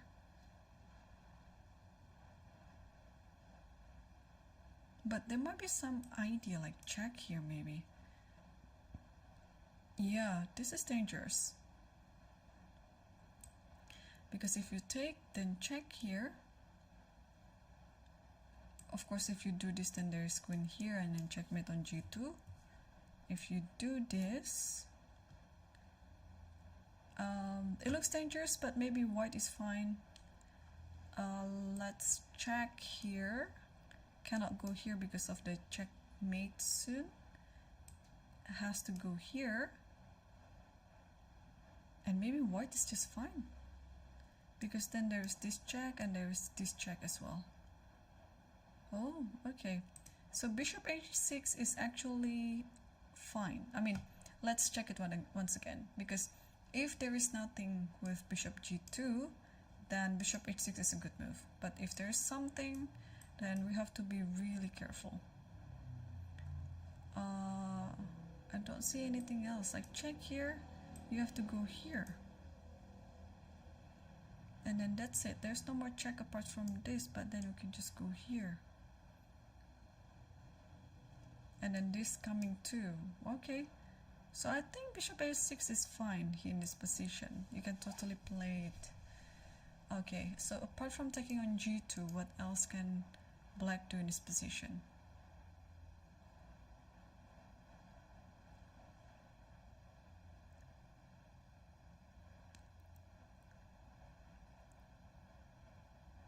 Because also got to be careful with, let's say you move on like this, it looks very natural, but then you'll get mated soon. So after bishop h6, this queen has to be along the back rank, because otherwise there's a check on d8. Let's say queen goes here, but if queen goes there, maybe now it's fine to play rook f1, trying to go here. Wow, okay. So, okay, I really like this move, bishop h6. Let's check with the computer. Queen g3 is the move, okay. I might miss something with bishop h6. What do I miss? I don't really miss anything. It's fine still. White's still better. But after queen f6, you just play queen g3. So queen g3 is the key. Yeah. You want to keep protecting this square, and also stopping queen f2, and also protecting g2 at some point. All right. Okay, so now I understand. But now you can also play queen g3 immediately. And black has to offer the trade with the queen. So black doesn't have anything better to do as well. I mean, the attack to g2 doesn't work.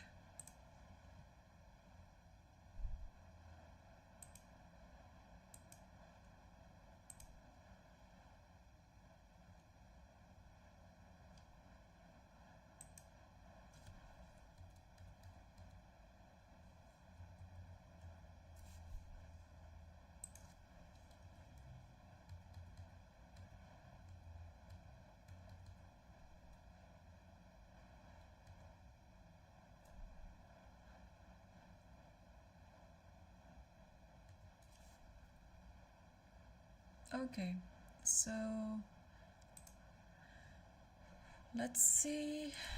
So rook e6 is still the current position, and Sam is still thinking. Let's also update ourselves on the games between Volodar Murzin versus Sankap Gupta, and looks like looks like it's still quite equalish, but gotta be careful with this a6 move. So we saw the position up to h3, queen h5, and then takes, and knight e2.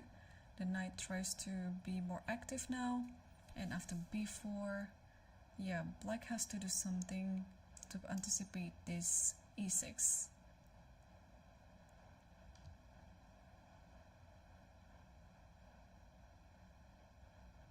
Maybe it is the time to try to trade the queen like this,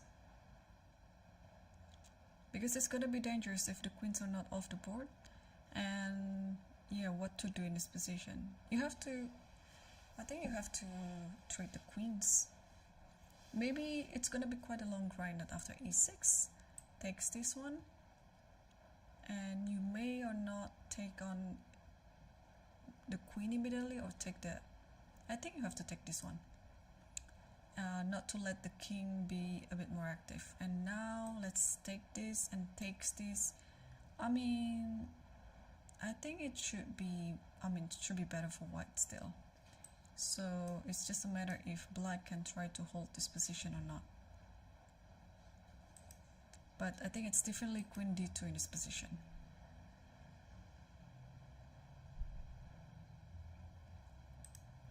This is still the current position, and Sankap Gupta is still thinking.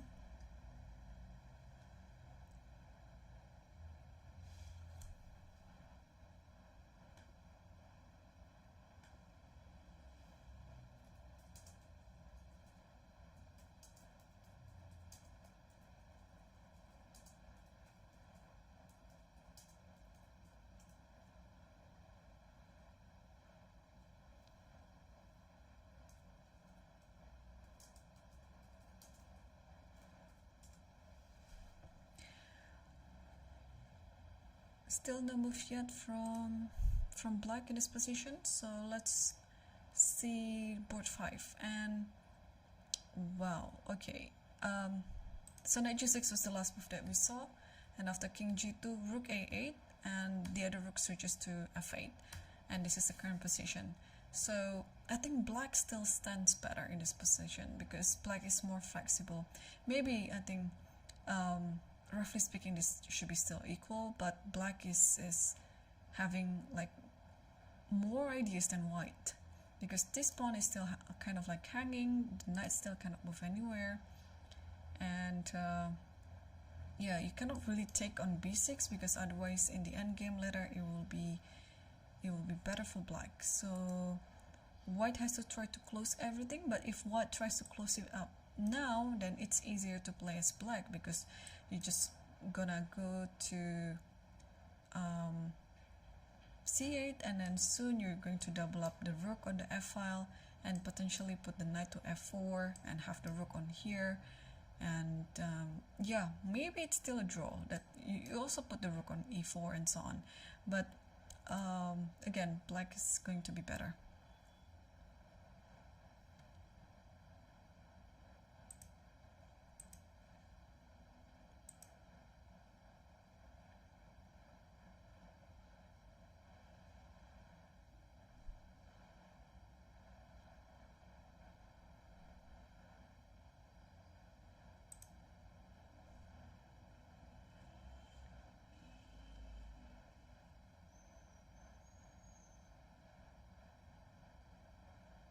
Okay, this is still the current position right now. Do we have other games that are still going on and is currently very interesting?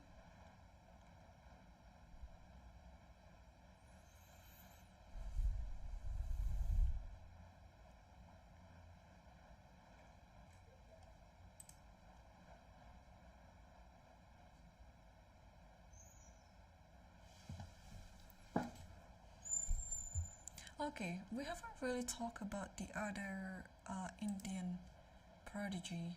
Let's take a look at his game now. I want to direct us to the game between Nihal Sarin versus Nikitenko Mikhail.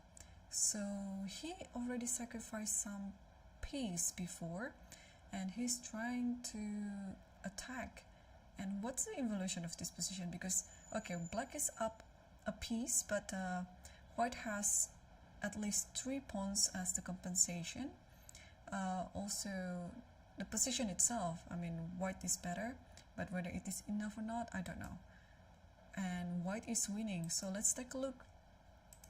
Where's the sacrifice? So this is like a normal Breyer variation from Spanish, and Nihal just keep playing, play, takes this. Ooh, so he, okay, it's not really sacrifice because f6 is also hanging. Knight here and here, takes here. Okay, where's the sacrifice? Here is the sacrifice. So he played knight g5. Wow, takes. Bishop here and takes this one. And after queen this here, and you still cannot take on. You can actually take on g5 if you want to, but okay. Nikitenko played king f8, and this is white to move. And according to the eval bar before, that white is better, close to winning. So what do we do in this position?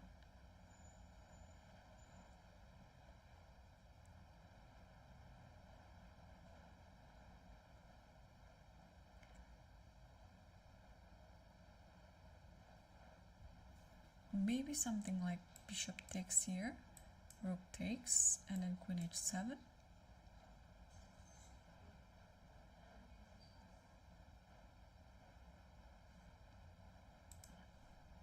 Or what else should we do?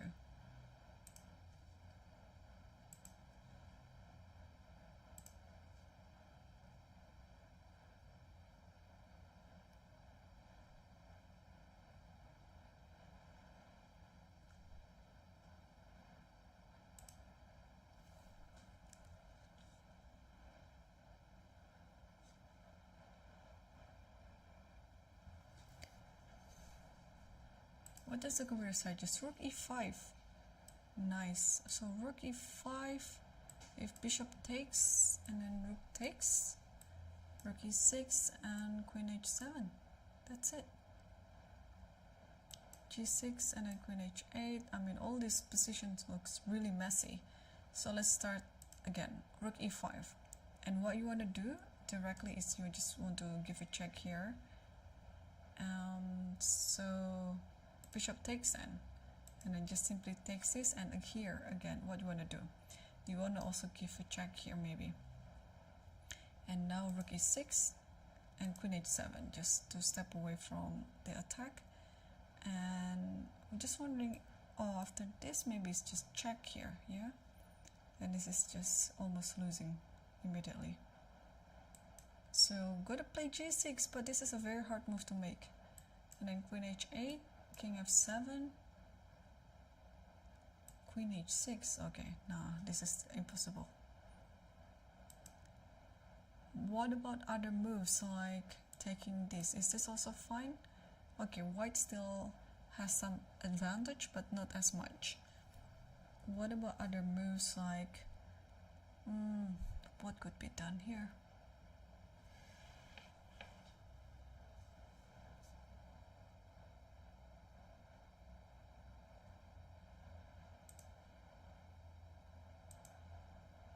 Yeah, it has to be rook e5 then. Okay, good to know. And let's quickly switch back to the top board. Board 2, and Tabatabai is still... Looks like white is better, but okay, according to the file bar it should be just equal. So we saw the position after bishop f7.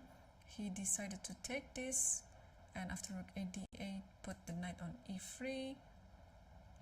And after knight takes d4, just take on b7, and after rook d7, now where does the queen go?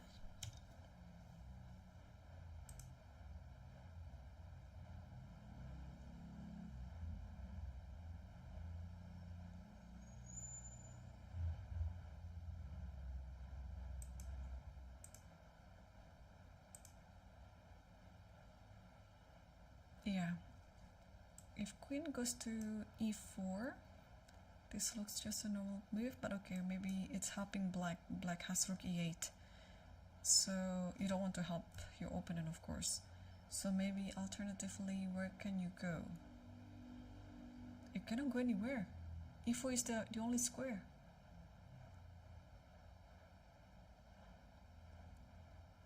Or knight e4. Ooh, this is tricky. Let me show you. If you play knight e4, there might be some trick with this. Knight f3 or knight e2. Maybe knight e2 is better. I don't know which one though. Let's say knight e2. And if you take, and then I'll take this one. Check, and then after this you take this queen on b7. So you have to be careful not to miss the tactic. Or doesn't matter, if you play king here, maybe it's fine too.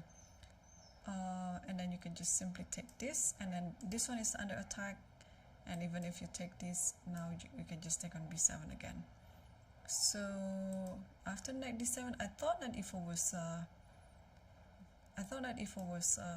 move, because okay, originally after the queen moves, then okay, you can move something. But no, knight e4 is not an idea because of this knight e2. So after rook d7, you either go to queen e4 or queen b4. And this way you are trying to exchange the queens.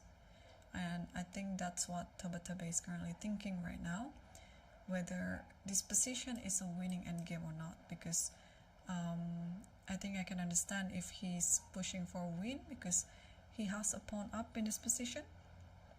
And yeah, you just have to see whether this is enough to win or not. Okay, but after this there might be this idea, and you cannot go rook d2 because of the same idea. There's this discovery, so you have to go elsewhere. But going elsewhere means maybe rook a1, and here, yeah, I don't think you can. Even if you win this pawn, I don't think it is winning here, because after this takes, and black should be fine. Even with an extra pawn here, white is not really better. Okay, so we figured out that much on this position. What about the game between Sam Shankland versus Puranik again? Because That was quite interesting. After e3, bishop takes e3, rook takes e6, queen c4, pinning the rook, queen f5, and rook d1.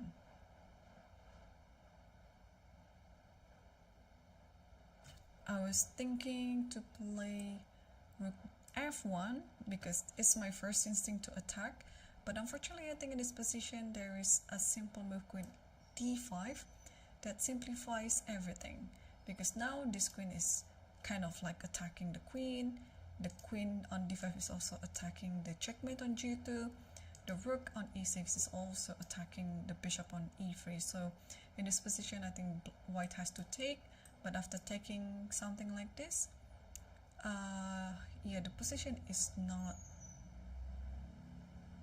winning for white anymore. So I think Sam decided to keep the queens on the board, and that's why he played rook d1 with the idea of trying to get to the back rank. And here, instead of stopping it, Puranik played b5, because there's a very interesting idea after rook d8. I think you can just simply play where to go with the king, maybe here. And now you are in a tough position, because if you keep giving a check again, then the king will somehow walk to the center and attacking the rook, and now everything is under attack. This one is under attack, so it's the rook, and then this one as well, and this one as well. So it's best not to leave the back rank. But the thing is, it's gonna be very hard to improve white's back rank with h3, because this bishop is turning into like a really strong bishop, and whenever h3 happens, the queen can just take it. So queen d4 was the move, and now what black is thinking,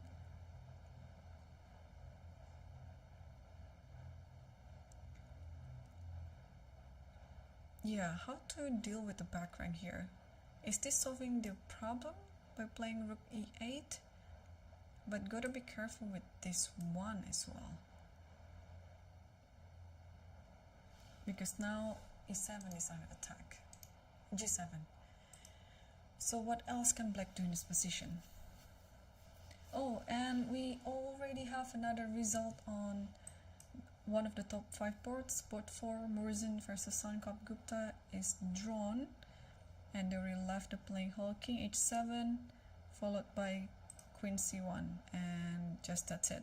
Because yeah, this type of position, when the queens are traded, in the long run it's gonna be a draw still, because even if, you know, in the position where white has an extra pawn, still when knight goes against the bishop in this type of endgame, the bishop is still a better piece, because it has a long range of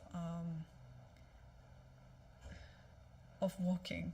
Like, yeah, it can reaches pretty much every corner of the board just within 1 or 2 moves, compared to knight. Sometimes, yeah, knight is not that flexible. So this has already drawn, so we have 3 boards left on the top 5 boards, and let's update ourselves on the game between Manuel Petrosian versus Ergaisi.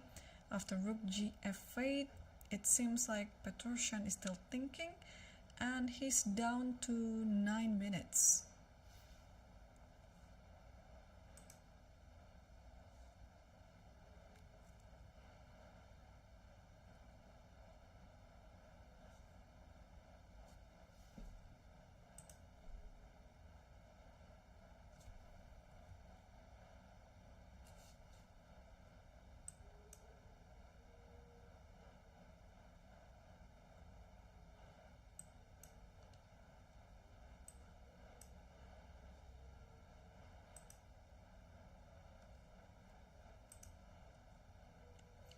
Okay.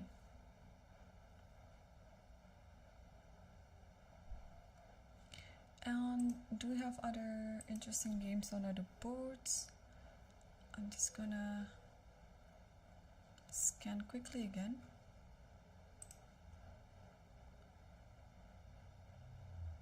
Oh, and there has been a trade of queens apparently on the game between Sam Shankland versus Abimanyu, and this looking like it's gonna be a draw. So after queen d4, black forced the trade of the queens by playing queen e4, and then queen has to take on e4, bishop takes e4. Yeah, this looks really drawish now, because the bishop is attacking c2 and also attacking g2, because this one, the one on e3 is currently under attack. So if bishop takes a7, let's say, and this might happen. Yeah, and then you have to stick on the back rank. This may be, yeah, you don't need to take some unnecessary risk maybe, because let's say you do this and the rook will come here, then the bishop will come here, attacking this. So white has to be careful not to over push this.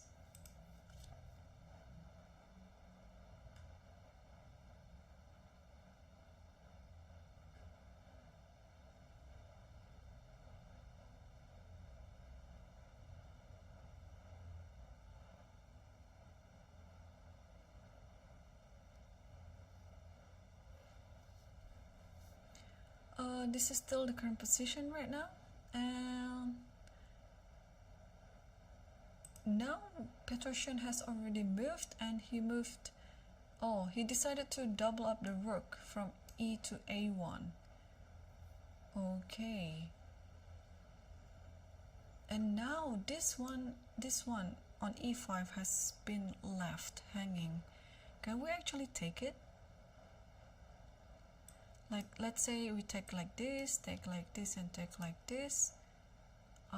Does it mean that rook goes back to e1 again to take on e6? Yeah, this is possible. I say this, and let's say this. Okay, now the rook is active, so it should be fine for white, even after this maybe.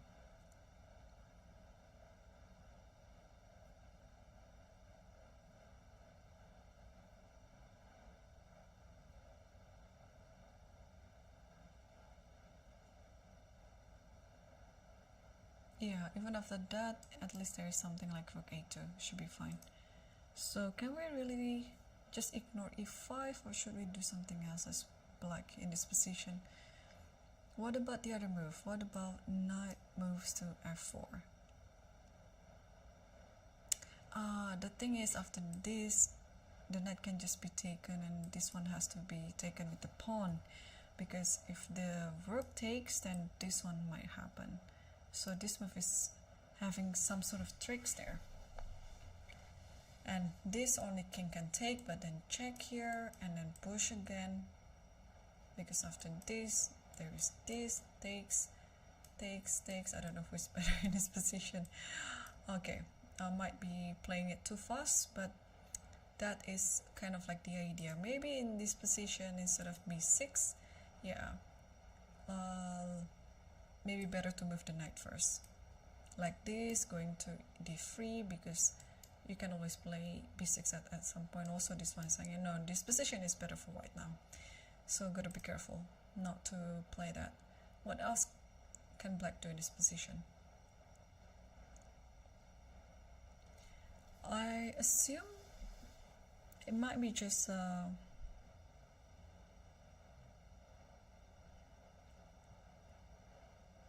it might be just another waiting move, like don't do anything. Let's say bishop h8 looks like it's not doing anything, but maybe you shouldn't do anything here. You should just be ready of whatever happens, but still keeping an eye on this pawn, maybe, because then after this you have your rook over here and it is protected. What else can you do after bishop h8? And the king might actually go here, right? But is there any difference when the king is here compared to when the king is here? Yes, it is. Because if the king is now here, you can take this. And now the bishop is not under attack anymore with rook e1 because it now is closed. So maybe after bishop h8, what white has to do is also another waiting move. I don't know, maybe go back here again. That's potentially is a move, because whenever this one is closed, black is comfortable.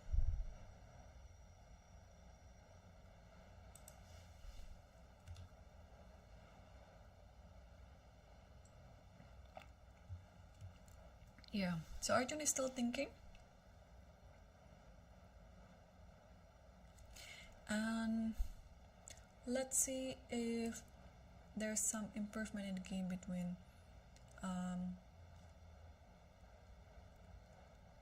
Shankland versus Puranik. And Shankland is still thinking.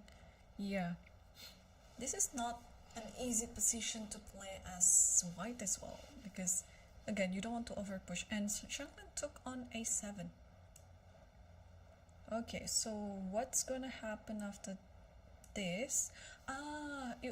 Okay, you can always control it with bishop g1. So here you can actually go, okay, let's say check here, and after here maybe you can go here.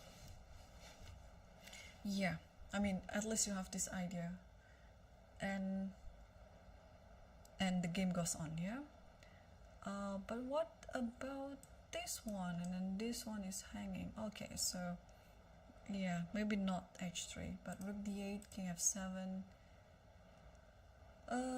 What to do then? Maybe check here and here again, and now bishop d4 like this. Yeah, it should be drawn. This position should be drawn. I think Puranik will take on c2 anyway, and we'll see what Sam will go after that. And what about the game between, oh, Tabatabai still hasn't moved yet, so now the time is quite even, because before that Tabatabai is kind of like leading for a bit.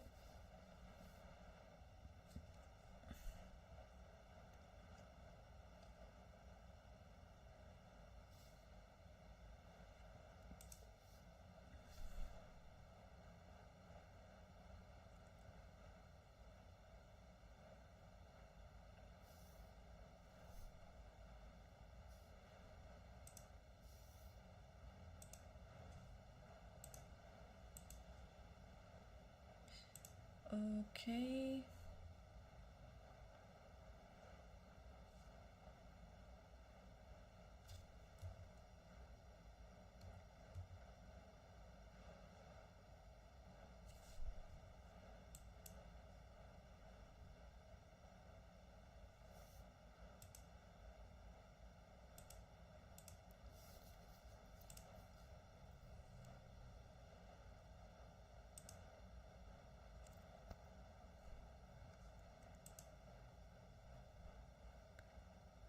Alright, so Puranik's still thinking. Eric is as well. Yeah, there was one interesting position between Sarana versus Vakidov here. Because it looks like white is just going to win the game anyway. Okay, rook here already being played. And now maybe it's the time to take on this and then try to collect all the pawns. So this is gonna be win for Sarana, and I guess Sarana is on what he is on right now.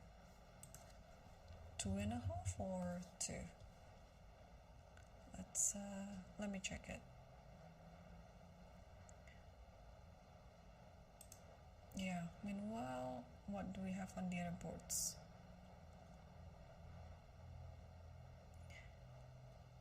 So Royal Shreyas has drawn Parham. And what else do we have? Let's go back to the game of Neil Sarin. So did he find it? Yes, he found rook e5. So this is the winning move. And after rook e5, bishop takes g5, rook takes g5. Yes. So now what we saw earlier on was rook e6 and then queen h7. But what else can black play in this position?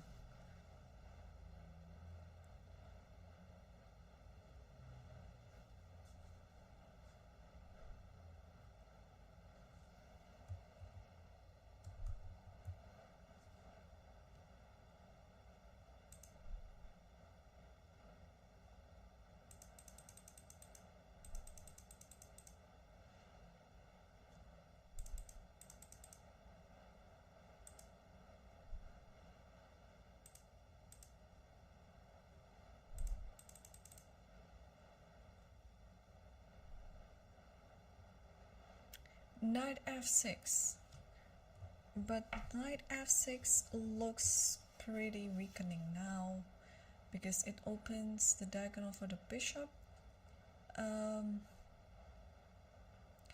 Okay, I'm so tempted to just get a direct variation, but maybe it's wrong, but it's just we just have to check it because there's only one move to play in this position. Or maybe okay, check here. There's nothing, yeah, you just go here, and after check here and it just here. So alright, the sacrifice is just too much. Alternatively, what can we do?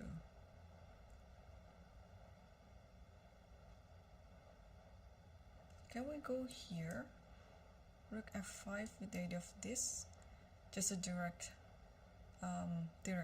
idea there. You just want to take on f6, and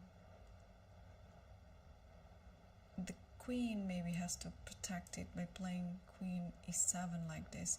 But if queen e7, then queen h7 might be possible with the idea of queen g8. Although there is this bishop,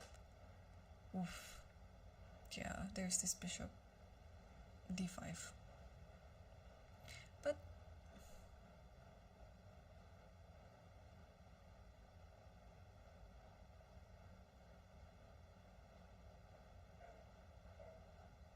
is it? If takes, then rook takes, check, and here, yeah, then that might be it. If check here, then go here, and the knight is attacking the queen. Yeah. So what happened was, instead of doing anything, Nihal just simply took on the free pawn on c5.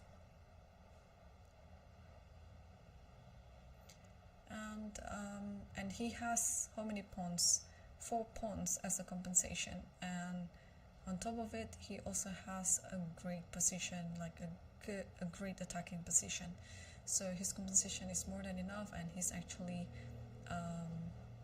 is much better in this position. Alright, let's move on back to the top board moves. And Tabatabai chose to play queen b4, and we discussed that earlier. Queen takes b4, a takes b4, and I think I'm predicting bishop b3 to happen here. Black is not moving yet, but I'm almost sure that this is not happened. But instead of bishop b3, he played rook to b8 immediately, which makes a lot of sense, because you just want to gain back the pawn on b4. And now how to deal with it, right?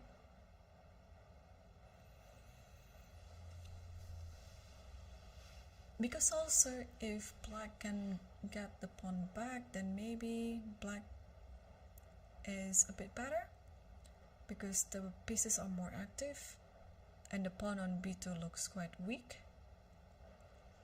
But Tabatabai has spent lots of time before queen b4, so I'm pretty sure he saw this move as well, rook b8, and now he's just double checking everything what to do after rook b8. It's possible that you just want to give this one up like this, and after this, then you can play, what can you play here?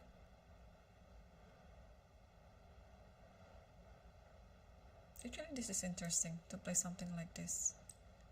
Or maybe with the other knight. Okay, I don't know. Let's check it. Like takes. Yeah, I think it's better with the other knight.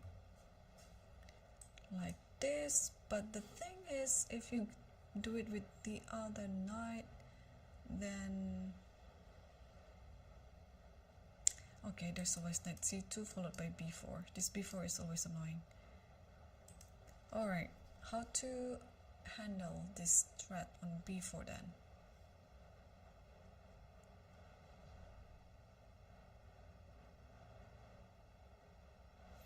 Yeah, a move like knight c2 might look natural, but in this position, unfortunately, knight can just be taken. Because if you take on this, then this one is free, and black is just better.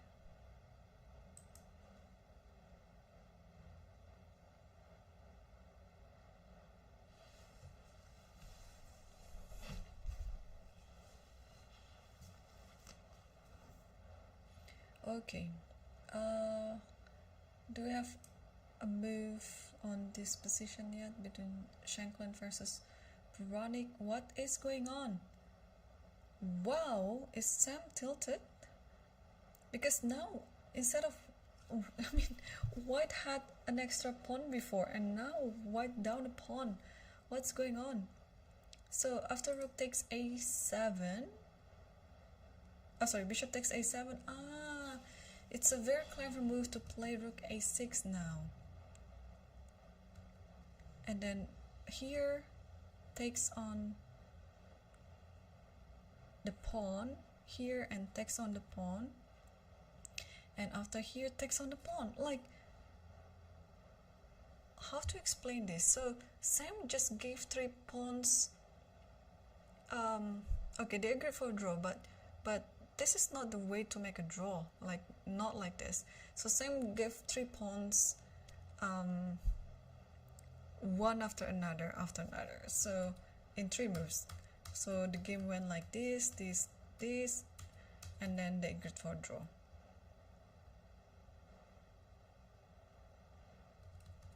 Okay, but that was kind of nerve-wracking, because if you want to make a draw, I mean, there should be such some simpler way, like after this.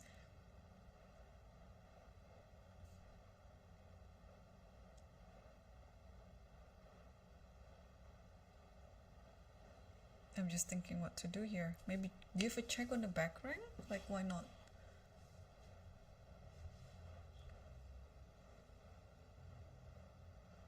Or even maybe just like this, and then after this then do this maybe. After this then this. I mean, they should also be drawn. You cannot really attack this one anyway, so okay.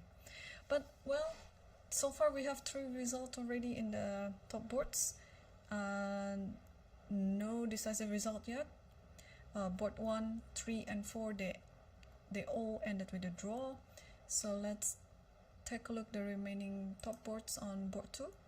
Arafin versus Tabatabai, or Tabatabai versus Arafin. Tabatabai hasn't moved yet, still thinking how to deal with this pawn on b2. And the other board between Petrosian versus Ergaisi, also in this position, Ergaisi hasn't moved yet. So I'm just gonna take a quick break before we continue, and it's gonna be quite a critical position for both of the boards that we have left on the board 2 and board 5. So don't go anywhere, we'll be coming back soon.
Hello, and I'm back, and we're going to continue to see the game between Tabatabai versus Aravin, because after rook b8, finally Tabatabai played a move and he decided to play knight cd5.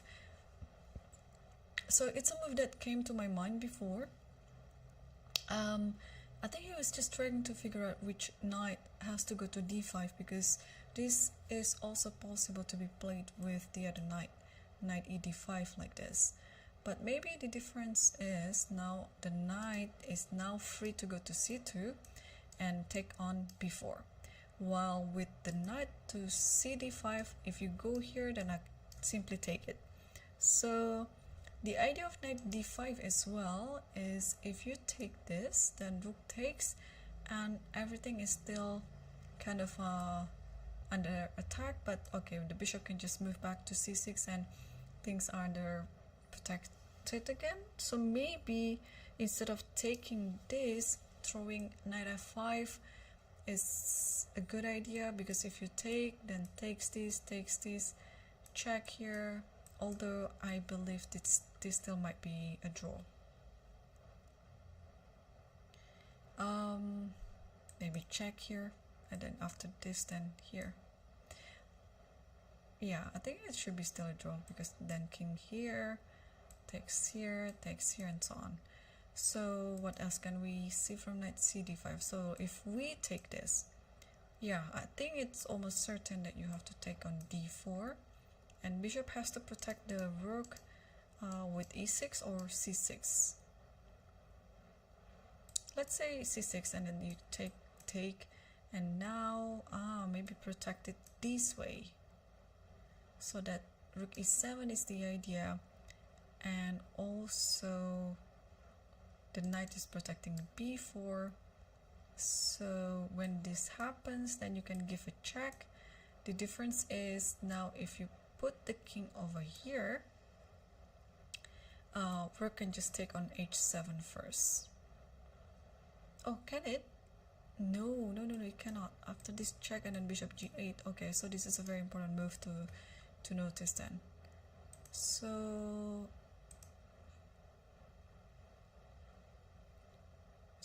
does it mean I cannot go rook e7 then, because there's king f8? But if I cannot go rook e7,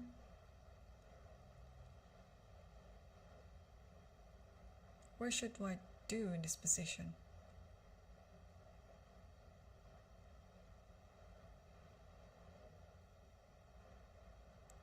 Alright, knight cd5. I think black can take, and then you have to take this, and after bishop c6, what's next?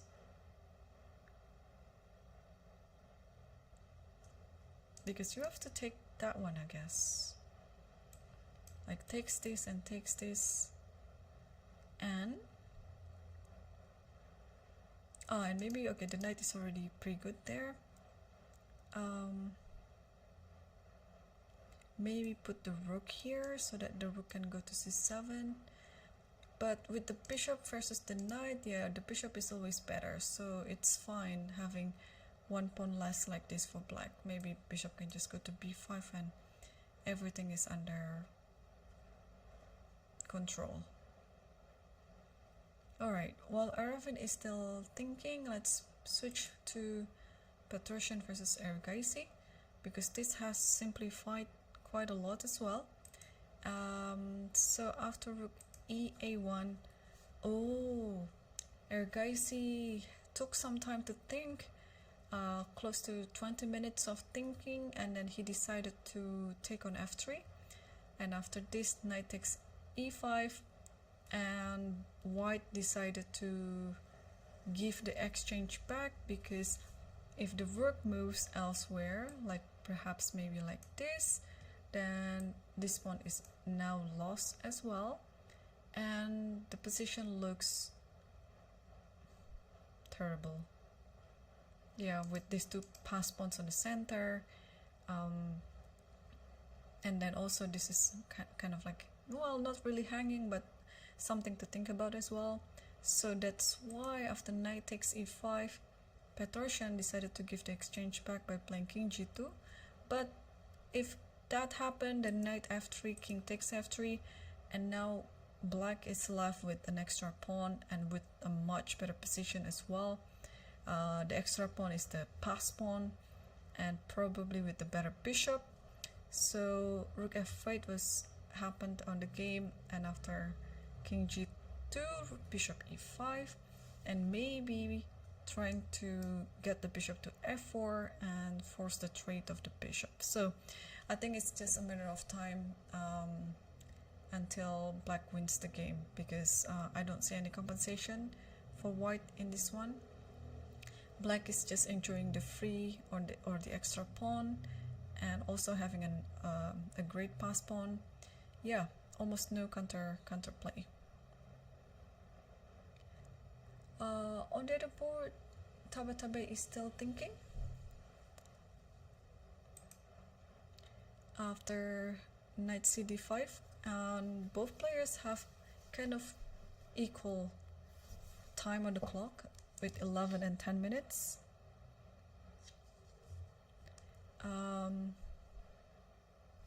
So it's yeah, the players have to start moving fast, because otherwise it's he might need the time for later in the game.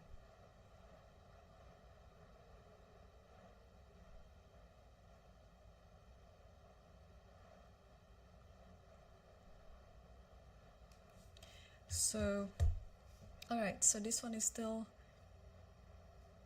yeah, I don't see, is there anything else apart from this? Okay, bishop takes, and bishop here. I mean, as long as the bishop is alive, it should be fine. If knight here, then just takes, here, takes, and then takes here. This should be still drawn. Or could it be that he's looking for something more? Alright, what else can we see in this position? Also, it is possible to play knight c2 now. And after takes this, you take with the rook, and after trading everything, yeah, this extra pawn that white has doesn't really count for anything, because now, okay, let's say check here, and now, okay, the king can even go here, maybe like this. Yeah, everything will be protected.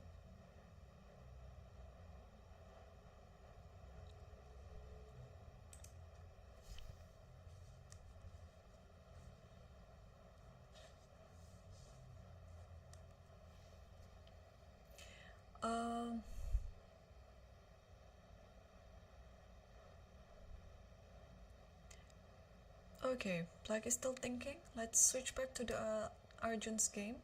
So after bishop e5, rook e1, and then bishop f4, takes, and this allows rook to take on e6. Petrosian is still thinking about it, but if this happens, then maybe this is going to be the move. Yeah, so I guess in this position, after rook takes f4, he's thinking whether to take this one first or play a6 first. Because if a6 first, this looks kind of like tempting. King here, takes, and maybe in this position, d3 is the move. And you don't have, yeah, if you play something like this, then this moves here, and then rook takes f2. So you don't have any other move apart from go back to rook e1, but then this leaves this pawn hanging. So wow, this is such a nice decision by Arjun, just trading the bishops and not really caring about this pawn, because black has always this idea with d3, and this is such a good idea. And Petrosian is down to 90 seconds, while Arjun still has 26 minutes on the clock.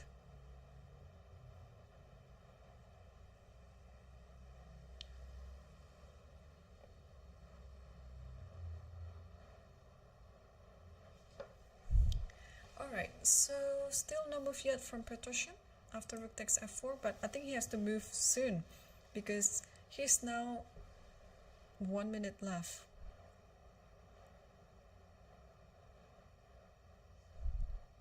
And what did he do? I think he pushed the pawn, or he took the pawn. Oh, he took the pawn. He took the pawn on a6, b6, and now how to take it back. I think it has to be with the pawn so that it doesn't come with a check when rook takes on e6.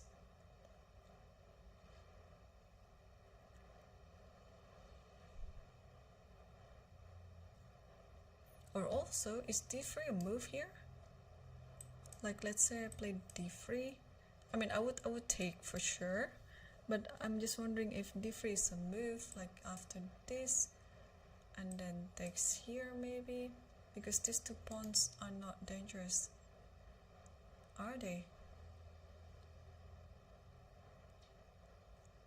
But there is something like this, and then you have to stop it. And then this, okay, but you always have this, yeah, so maybe it's fine. So I think after a b6 you can totally play d3, because after this now you just play d2, and then for whenever like this, then there's rook d4. So automatic recapture is totally fine as well, because again after this there's d3. d3 always comes at many position. Like if you stop like this, then maybe just takes this one. I like d3 now. I think it's more straightforward in this position. But also there's nothing wrong with taking on b6 with the pawn.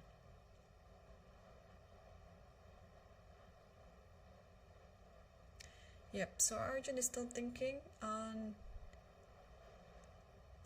the other board. Tabatabai versus Aravin. Aravin has already moved, and whoa, so he chose a different approach. So after knight cd5 here, we're talking about this, we're talking about taking this, but he decided to keep the pieces on the board, so he played knight b5.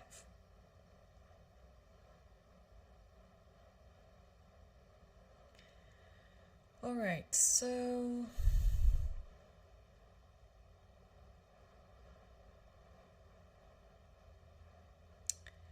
just wondering what's the idea. If the knight, okay, maybe if the knight goes here, then the knight will come back here again, and we might see some repetition. But what else? Apart from go back to c3, what else can we do here?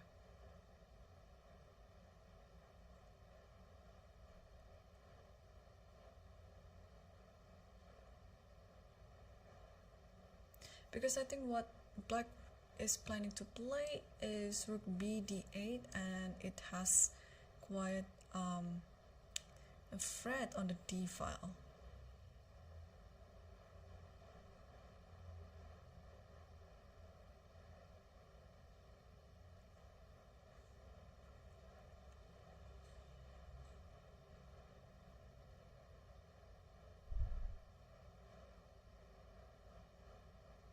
Alright, so Tabatabai is reaching, I guess. He's going to move his...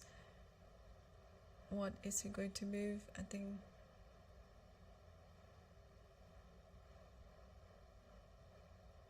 he's reaching his knight on d5.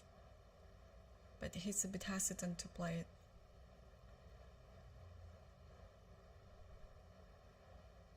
The knight goes to f4.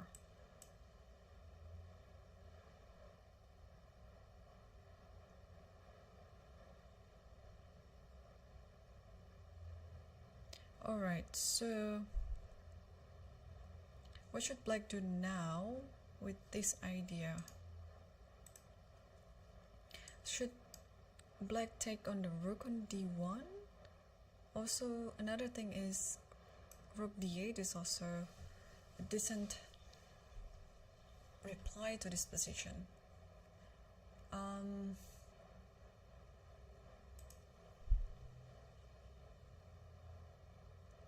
Yeah, Arifin is now 5 minutes left on the clock, so he has to play faster.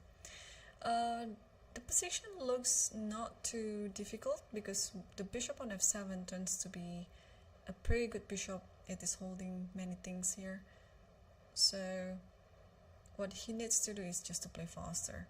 If he'd like to keep a control over the d file, he would have to play rook d8. But if he's fine with simplifying the pieces, then taking like this is also good. I think followed by, what should I do here? Maybe followed by rook c8. Oh, but if rook c8, then there's rook d7, so black has to be careful about it. Yeah, I don't like giving up the d file, so maybe I would do rook bd8 if I were black in this position.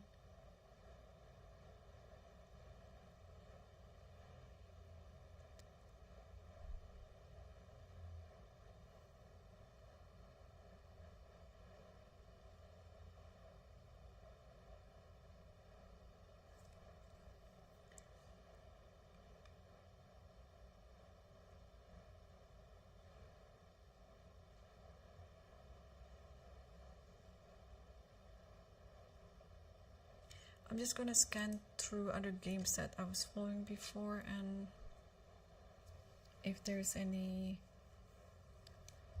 interesting position to see.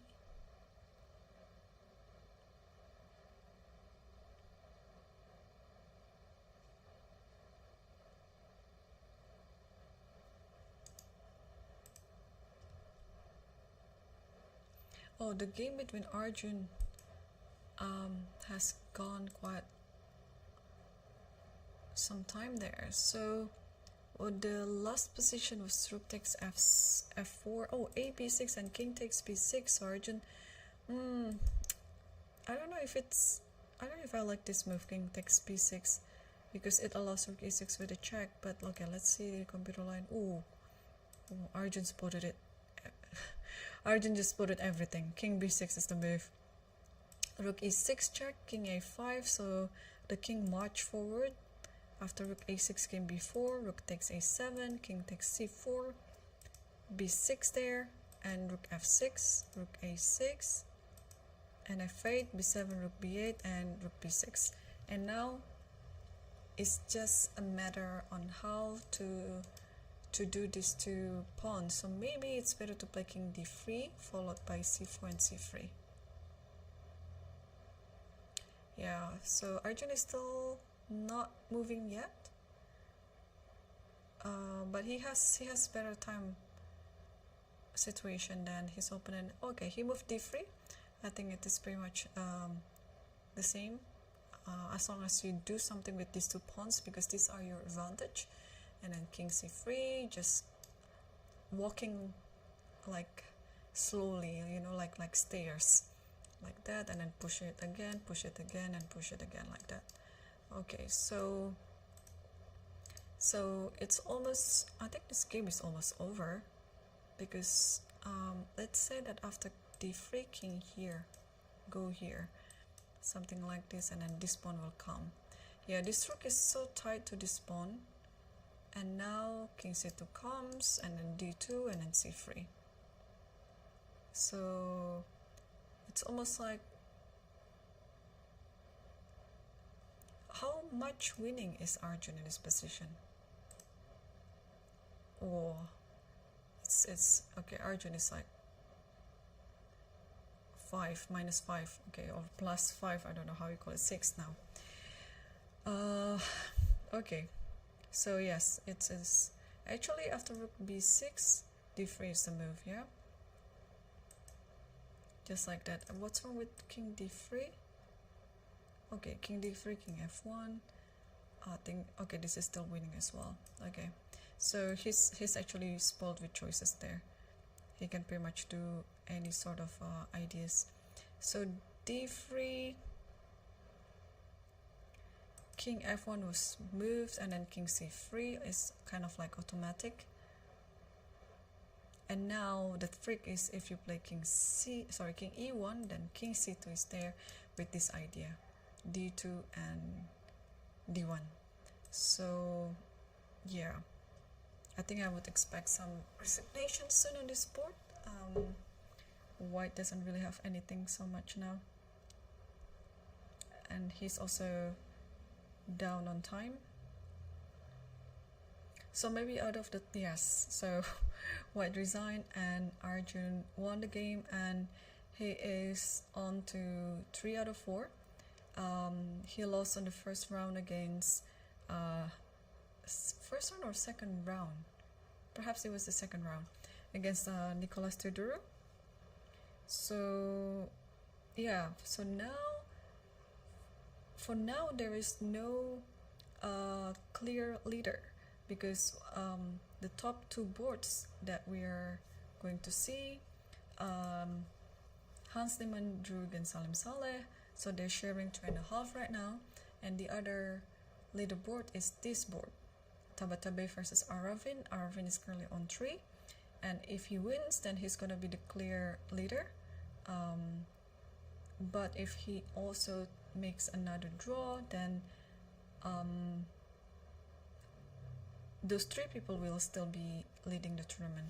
So what is happening actually? We saw the position after knight b5 and then knight f4, rook here. Ooh, he missed this tactic. Knight h5, and then if you take this, knight f5, and then White will win an exchange. So knight h5, you have to move the king, but then White wins another pawn on f6, king g7, and now knight d7 and rook b7. Okay, now Tabatabai might be stealing the show then, because he is now, okay, 2 extra pawns, but the last pawn that he won, it should be a clear oversight by his opponent. So yeah, this is actually a very good reminder not to miss any tactic at any given point.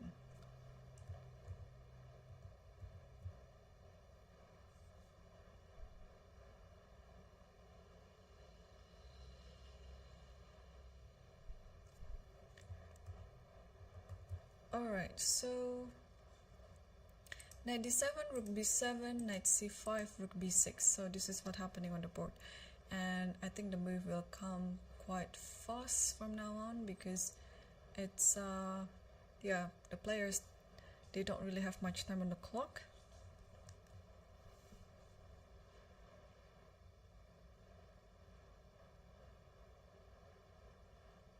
And okay, I'd like to see the 6th board as well, between Teodoro Nicolas versus Yi, because looks like Teodoro is on the track to make another upset in this round. As we know, he defeated Arjun Regaisi, and today he is playing against Yi, and he's up a pawn, and he might be just playing this for quite a long time now, and then try to grind to win.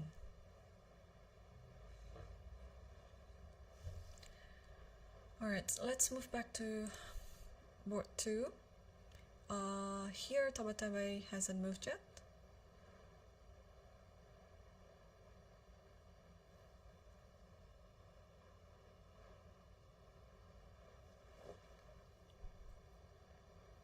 So what should White do in this position? I mean, White has 2 extra pawns, but can White improve the position? What about taking this, then taking this, and then what else? Now this pawn is also hanging. Can we do something about it? Okay, I see some move there. h5. Wow, it's very interesting. So Tabatabai is looking at the other side of the board, and yeah, Aravin is looking like regretting his mistake before he allowed this to happen. Okay, first of all, you cannot take this pawn, but also additionally, yeah, this is, I mean, the pawn on h4 was hanging, so it might be best to just push there. So let's say rook takes here.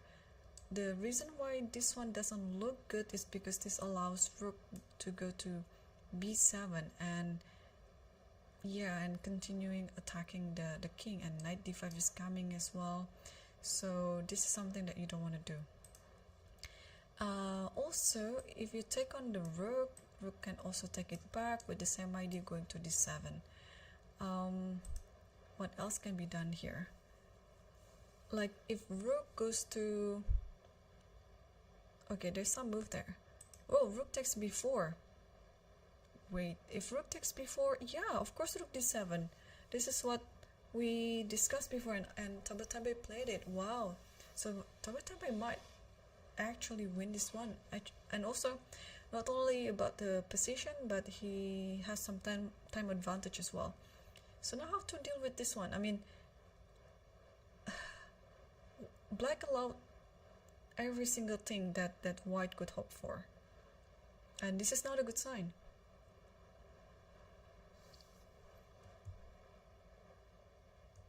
Yeah, this is not easy to play, especially with only a few minutes left on the clock.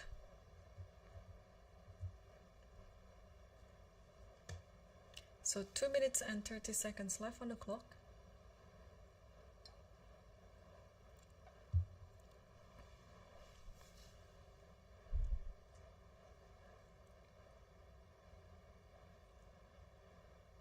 Yeah, Marvin has to play faster now because there might be some more complications coming along and he might not have time to think about them.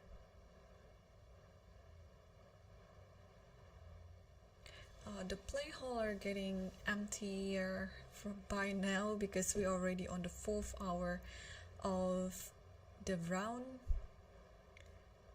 and yeah, most of the players, they're just playing on increment right now.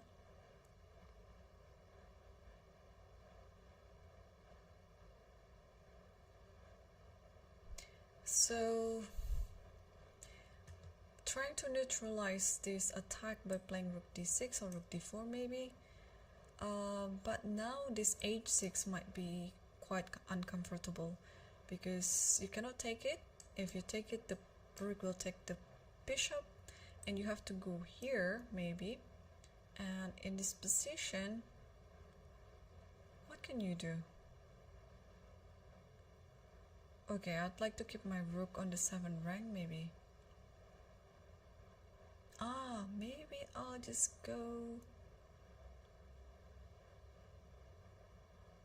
Okay, so instead of rook d6, he chose the other rook d4. Yeah, this is a similar idea. You just want to neutralize the attack on the 7th rank. But again, this will come h6. I'm pretty sure h6 will come on this position. You cannot take the pawn, and then the king has to go. Where can the king go? If the king goes here, then do we have some? No, it's just like takes this, and knight d7. You cannot do that. The same goes if the king goes here. You can just takes, and knight d7. So after h6, the only move is to play king to g8. Oh yeah, so it already happened. So king g8 is already on the board. But now I'm just looking if there are some other tactics that he might miss. What if just gonna do this, and then this? Because in this position maybe you have to play rook d6, and after rook d6, okay, if this one, then there's a check here, and then takes this, and then you can actually simplify the position. Alright, so what else can be done? What if I just maintain my rook on the 7th rank by playing rook e7? Also, I'm preparing maybe this and this. So Tabatabe is in the driver's seat right now. I think he should be winning by +2 maybe. Let's take a look. Oh, even more in this position, +5. So what? Oh, knight g4. What a nice idea. Nice idea.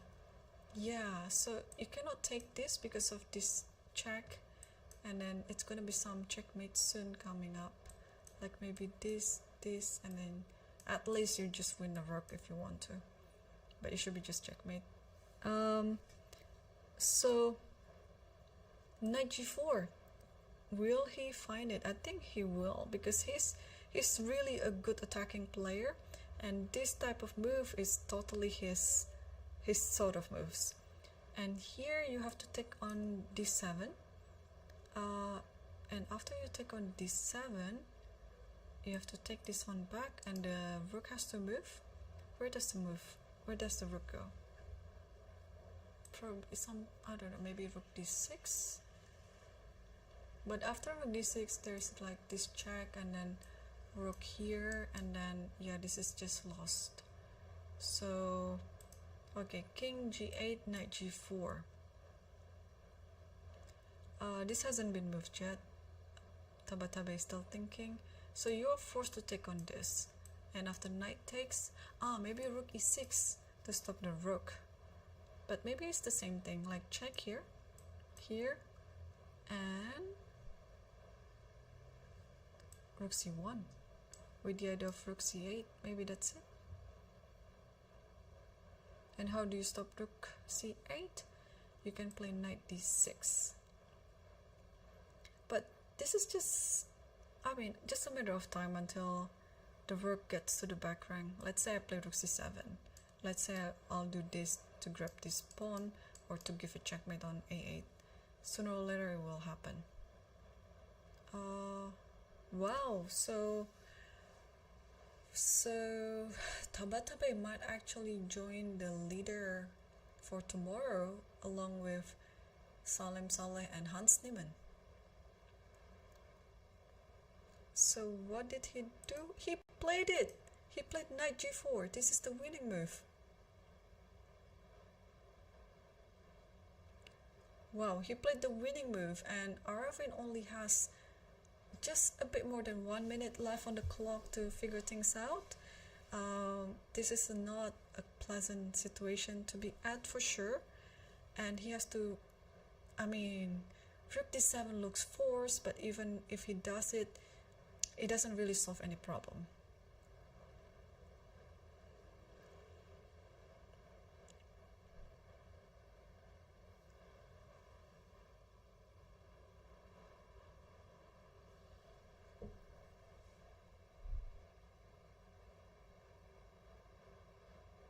Yep, so no move yet from Arafin.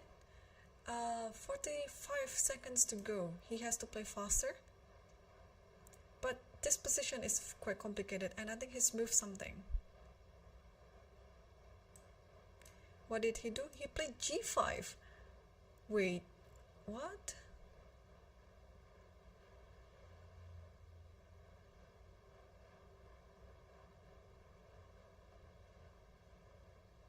Okay, so what can we say about this position?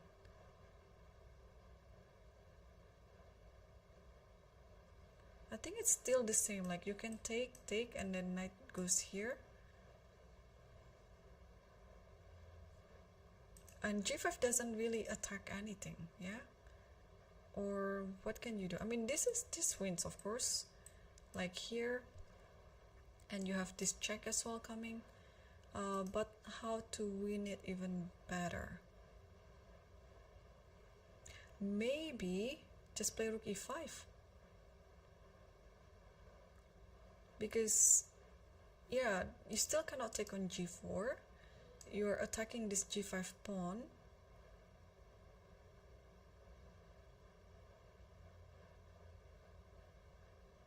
Also, why not rook e7?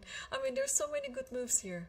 You're attacking this. So if you take this, this will happen. And then soon, knight goes here, and then you'll take on...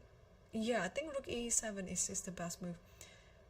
Because this might happen. And then where does this rook go? It doesn't matter where the rook goes. It's check, and then king h8, and rook takes f7. Alright, so Oh, he's done it. He's done it. So he played rook e7. Yeah, it's almost GG now.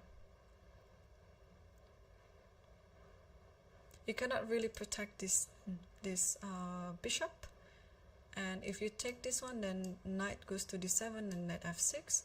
But if you play knight d6 here, then you kind of like made in the spot. So what happened? Bishop g6.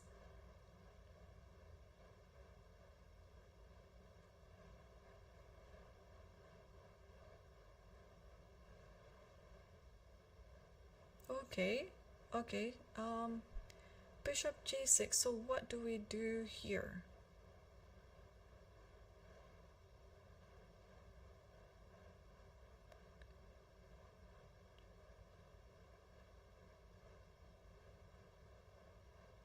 Okay, I think we can just take this, yeah? Takes, and then knight here. I think it should be just winning. Or maybe it's not really. Because after this, just check here. And this should be winning. You're threatening mate in two, like this one and then this one. Okay. Oh, knight e5 immediately. Yeah, why not? Yeah, you don't have to try to get your opponent's rook activated anyway. Knight e5 with the idea you just want to give a check on g7 and then give another check on g6. So rook d7 is already played. I think you have to take with this knight, and after this, okay, Tabatabe is still thinking, but I think you have to take with the knight, and maybe after this, now you can have this move, and actually, why not taking this one? Yeah? Okay, there's so many wins. Yeah, knight cd6 already done. I think we're going to see rook d6 anyway.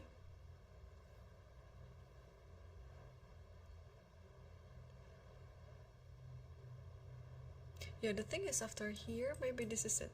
Like check here, takes, and then you cannot stop rook f8. Yeah, maybe this is just the easiest way to win. Give a check.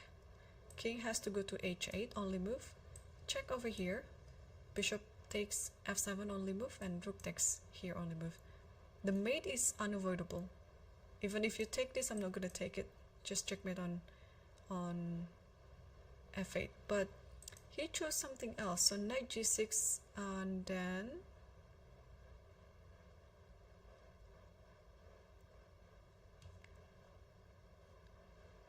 oh, sorry. Oh, no, this has happened actually. This has happened. So he played according to my prediction. So king h8 is already on the board. Now we are going to see knight f7. This is just going to be the winning move. Although in this position, even I think even if you play a move like g3 also, it's winning. But of course you want to get the winning move as soon as you can. So Tabatabe chose the other winning line. That's knight f8 with the idea of taking twice on g6. And the bishop is paralyzed, I think. The bishop cannot really move. If you move this way, let's say, it's a checkmate over f7. And if you move this way, I think it should be some checkmate soon. Yeah, I think my move is still the best move. Instead of knight f8, just play knight f7 here. And then you just win on the spot. Oh no, maybe not. Oh my gosh, what am I doing? This pawn is hanging. This pawn is hanging. This one that f8 was moved. Ah, Irene. Yes. Okay, so now I understand. Knight f8 and bishop h5 is already on the board. I think we can we play, what do we do here? It's I mean, the king looks really restricted, that it's almost lost. Okay, takes on h7 and then king g8.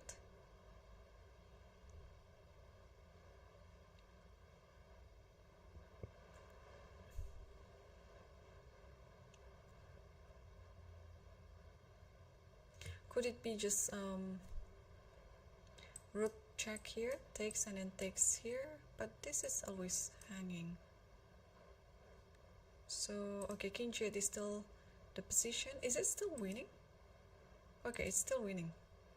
Alright, rook g7 takes. I think it's almost force. Oh, and just knight check maybe. And after this, now push the pawn. This is the winning move, yeah? But he didn't do that. He played knight e7 immediately, which I think is similar because you are preserving this idea.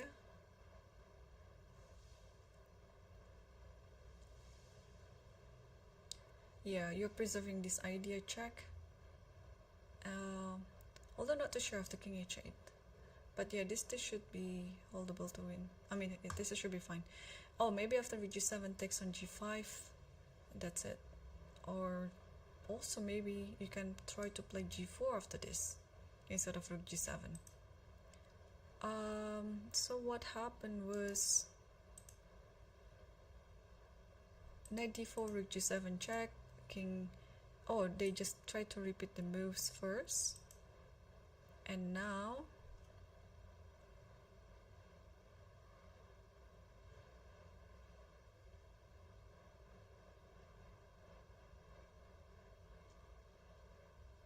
yeah, and now what to do? Maybe it's time to play g4. It looks scary because the king kind of also gets some counterplay. But the idea is if you take this, then check here and then check here. It should be winning, even though it's one rook against two pieces. But of course it's scary because also there's another check here. And you have to be careful where the king goes, because if king goes here, and this might not work. This one and then just takes, and then check this. Alright, but Tabatabai is now, okay, what happened? g4, he played g4. Okay, now what, I guess after g4, knight f3 has to be played first. Also, additionally, after king g2, there's knight h4. So, knight f3, the king has to move maybe here, actually. But now it's a bit scary if the bishop takes. Maybe check here. Then just push like this. Yeah, I think this is the idea. And it's hard to stop this checkmate.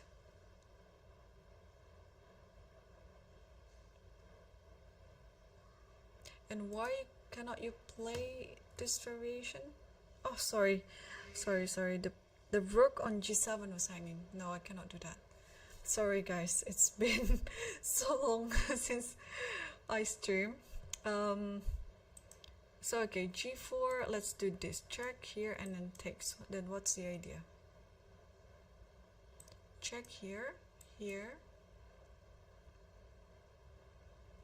Maybe check here is fine. It has to be like that. Takes and takes. And now takes here.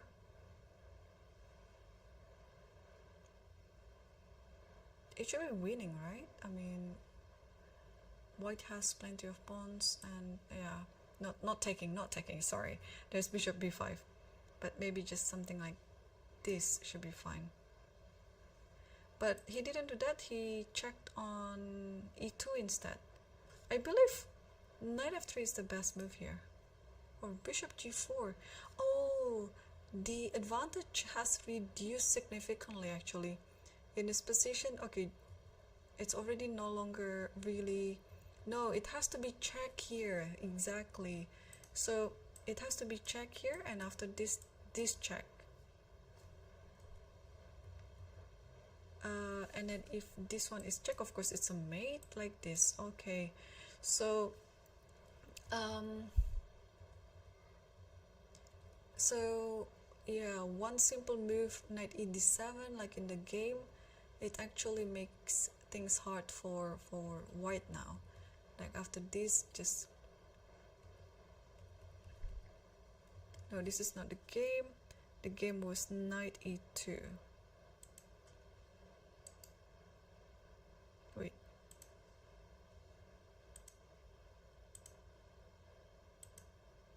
Oh, check actually, not knight e2, sorry.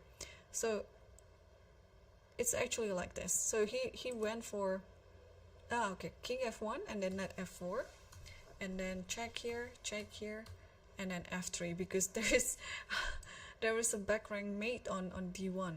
So f3 needs to be played.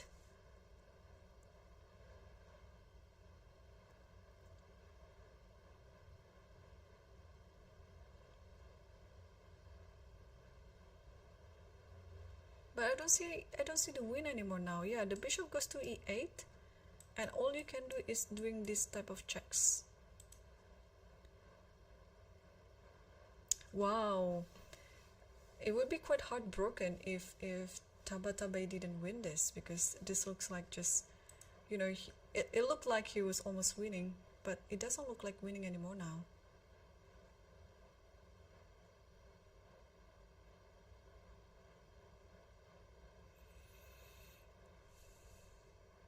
Okay, king h8. I know what to do. You can only repeat, or if the knight here is holding everything around the g6 square, especially.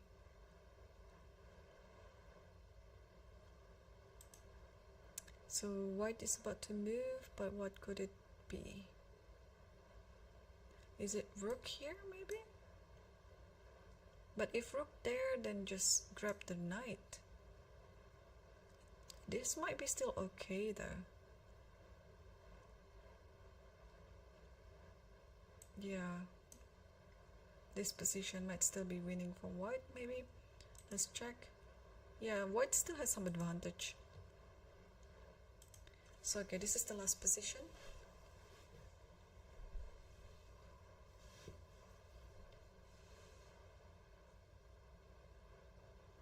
And okay, he's doing all these checks on the 7th rank again.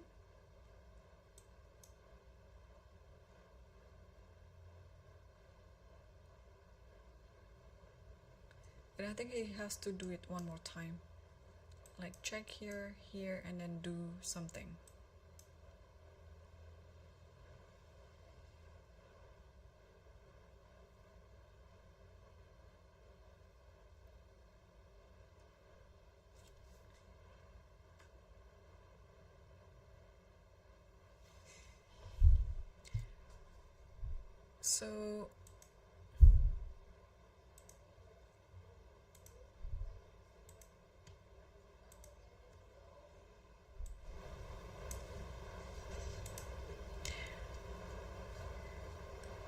So king g8 is still,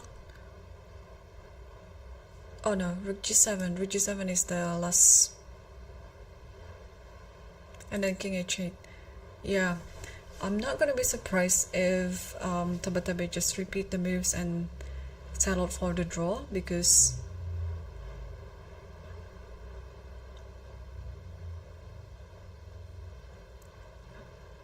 yeah, he doesn't really have much time on the clock to think about all the variations. Oh, knight e5 is on the board. Okay, with only 3 seconds left, he found knight e5, and the idea, what could it be? Because the knight on f4 is holding on to everything. The g6, also this one has the bishop, and I might just be a bit scared if there's any like checks like this. And this might be just a loss. No. Okay, if checks, then the king goes here, check, king goes here, check, king goes here.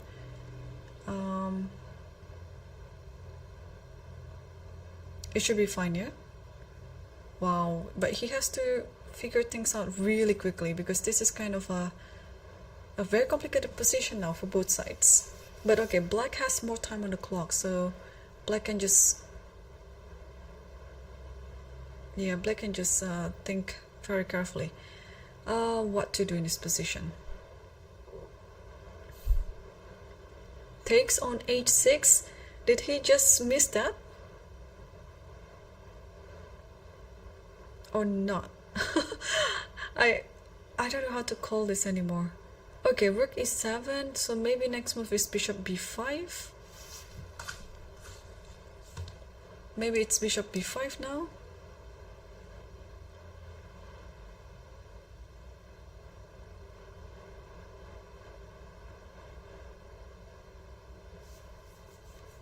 Oh, because also, like if this check, and check, you cannot go here because there is this check. And you cannot go here because of this checkmate. So you have to go here maybe. Oh, okay. Yeah, maybe that's fine. So okay, bishop b5 is of course the safest move here.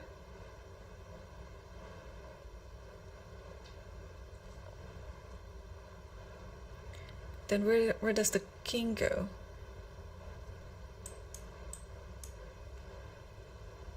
I think the king has to go to e1.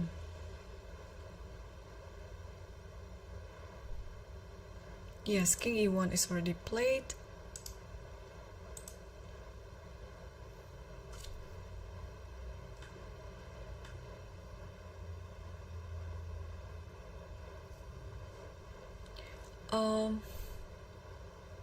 Okay, what is the follow-up? Because okay, knight f7 is the idea right now. But okay, can we just give a check and play king g8 maybe? Oh yeah, why not? Check here. Yeah, this is going to be dangerous if you go here. There's a check here. Also, king g8 immediately is fine. Wow. To be honest, I think white is almost, I mean, I don't see the winning idea anymore. Let's check. Yeah, it's just 0-0 now. Black has everything under control, and in fact this king might be a bit in trouble.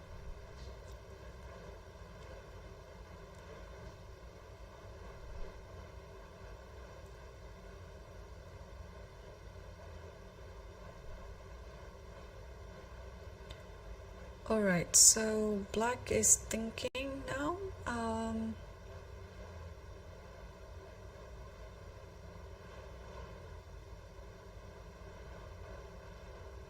Yeah, what to do in this position? Bishop takes d7, it's already played. And how to take it back? If rook takes, then I think you're gonna lose this. So you have to take it with the knight. But taking with the knight means this one, and then this one, and then this one. I think that's it. Because if you go here, okay, check here. You cannot go here because of this knight d5. And if you go here, I think there is this one. So yes, rook h1 is already on the board. And black simply just has to grab anything on the way, even if it means this pawn. So king f2 will not make any improvement, because then there is check. It doesn't matter where you go, there's always something along the line. Taking this or checking over here. So where does the king go? The king goes to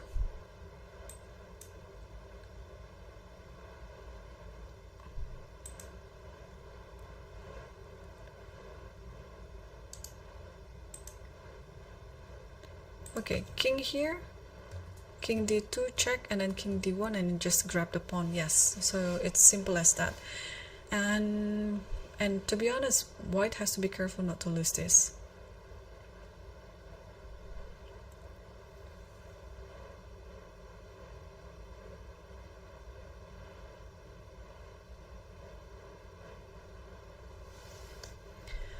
Alright, so check, and then king f8.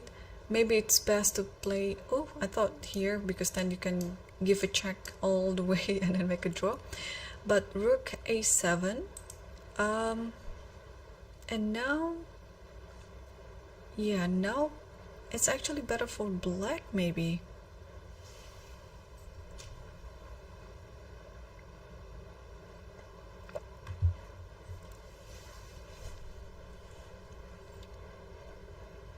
Yeah, it looks like black is better, of course.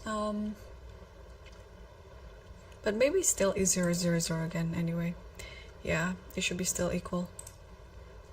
But at least black is no longer worried about first his time, because he's already gained like 4 minutes on the clock, and also the position itself has already been simplified.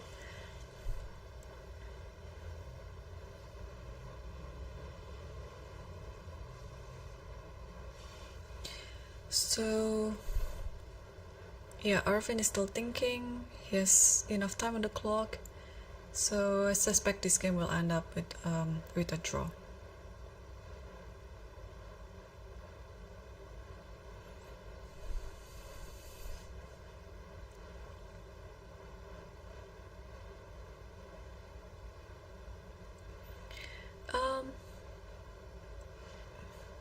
Alright, so that is such a nice idea, because let's say if you try to protect this, then the knight can come here and then takes on g5. So knight goes to h3, and I think black is setting up a drawish position by, okay, let's say takes this, check here, here, and then maybe check here, and after this then check here, here, and then takes this. So even after this, maybe just king e8, takes, check here, and then draw will be agreed. But I don't know if Tabatabai would look for something more than that.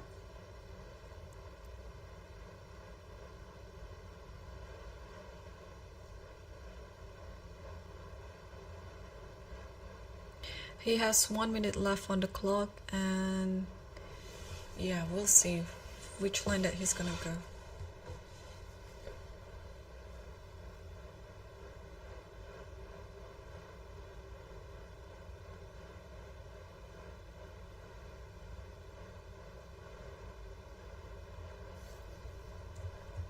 Let me check if I can update the camera.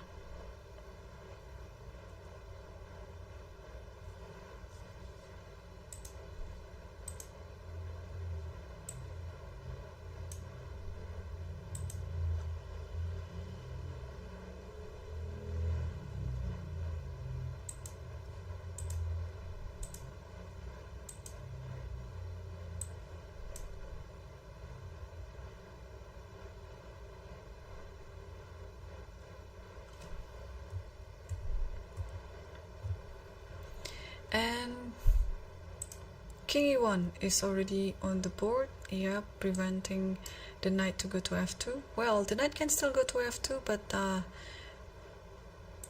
after knight f2, then this one, and then takes on g5 with protecting f3 along the way. So king e1, and now what to do? I think it's possible to just give checks like this. Just keep giving checks, and after this checks maybe, and like this maybe, I don't know, back, check again, and after this just check from down there. But this looks, oh, this looks just lost. Okay, this is lost. Oh, is it? Yeah, it is lost. Yeah, this is too much. So after king e1, what should black do then? Rook a2, okay, protecting everything. The knight is protecting the pawn on g5, the rook is protecting the pawn on a6.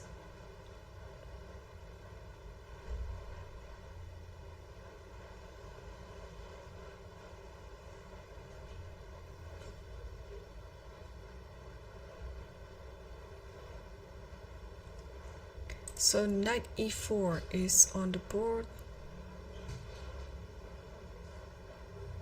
and rook a3.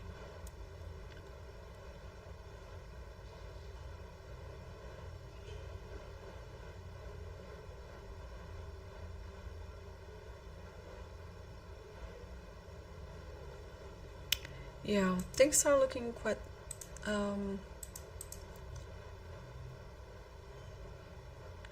equalish on that position.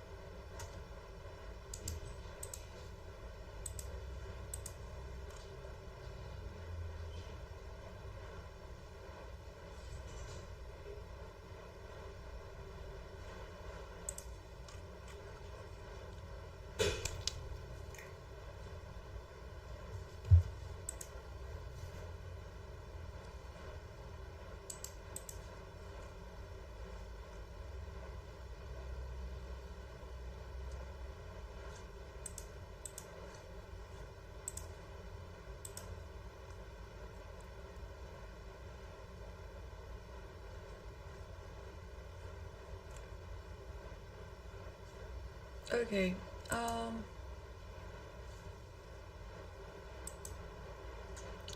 and knight goes to d2, so white is kind of like defending right now the pawn.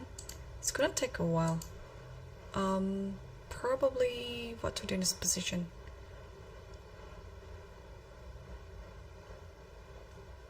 Okay, knight f4 is already on the board. Yeah, black looks like more active in this position with the knight and rook attacking the king.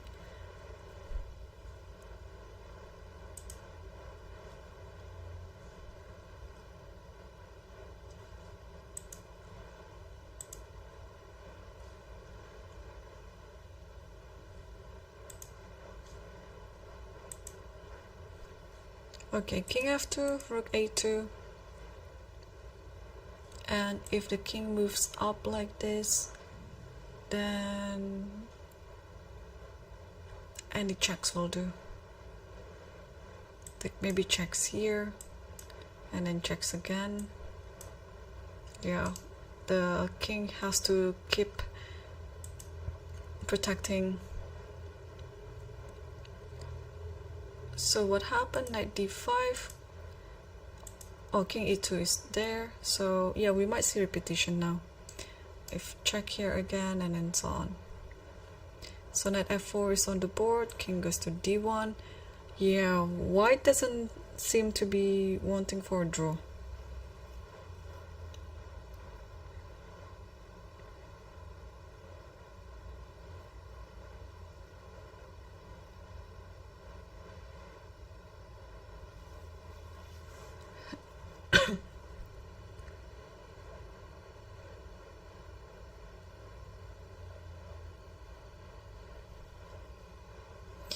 So still no moves yet, and I think some draw offer it's already made.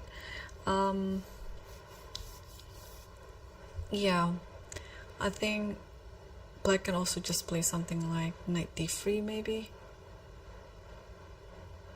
Also, what's wrong with giving a check like this?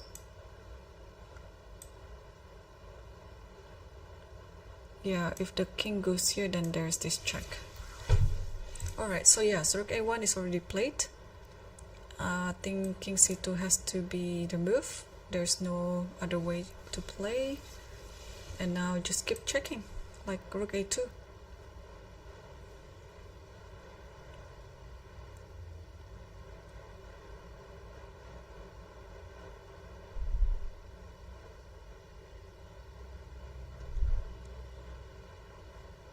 Yes, so this has been played.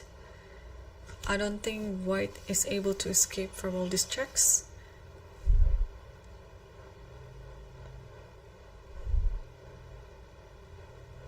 King goes to c3, but now it's time for the knight to give a check again on d5.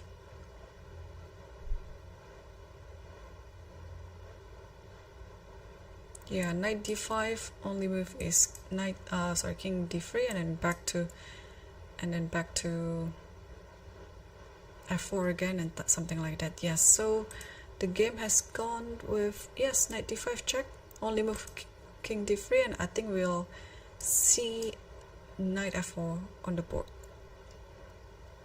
Knight f4 and then king e3. This has been played. And then knight d5 again.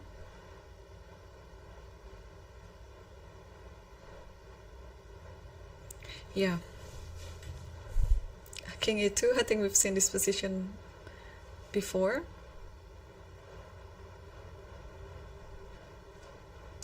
We might expect this knight f4 to happen. Yeah, so the king doesn't have any square to escape all these checks. Even if the king goes to d1, it will be another cycle of checks again.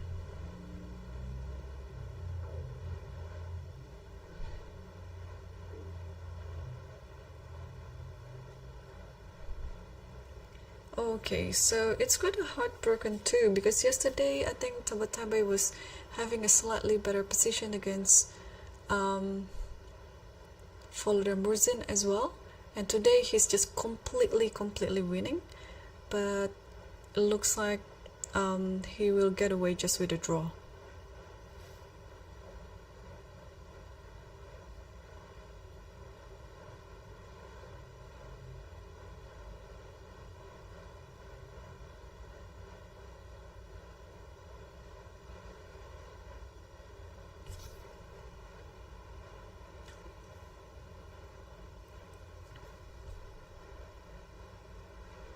And yeah, I think we're gonna see a draw will be agreed soon.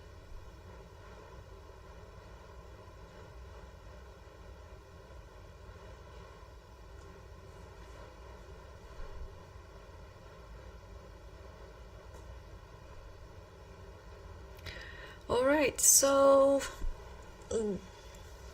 assuming that they're going to draw this game soon, so Tabatabai will be still on 3 out of 4, while Hans Niemann, Salem Saleh, and Aravind Chithambaram will still be the leaders with 3.5 out of 4.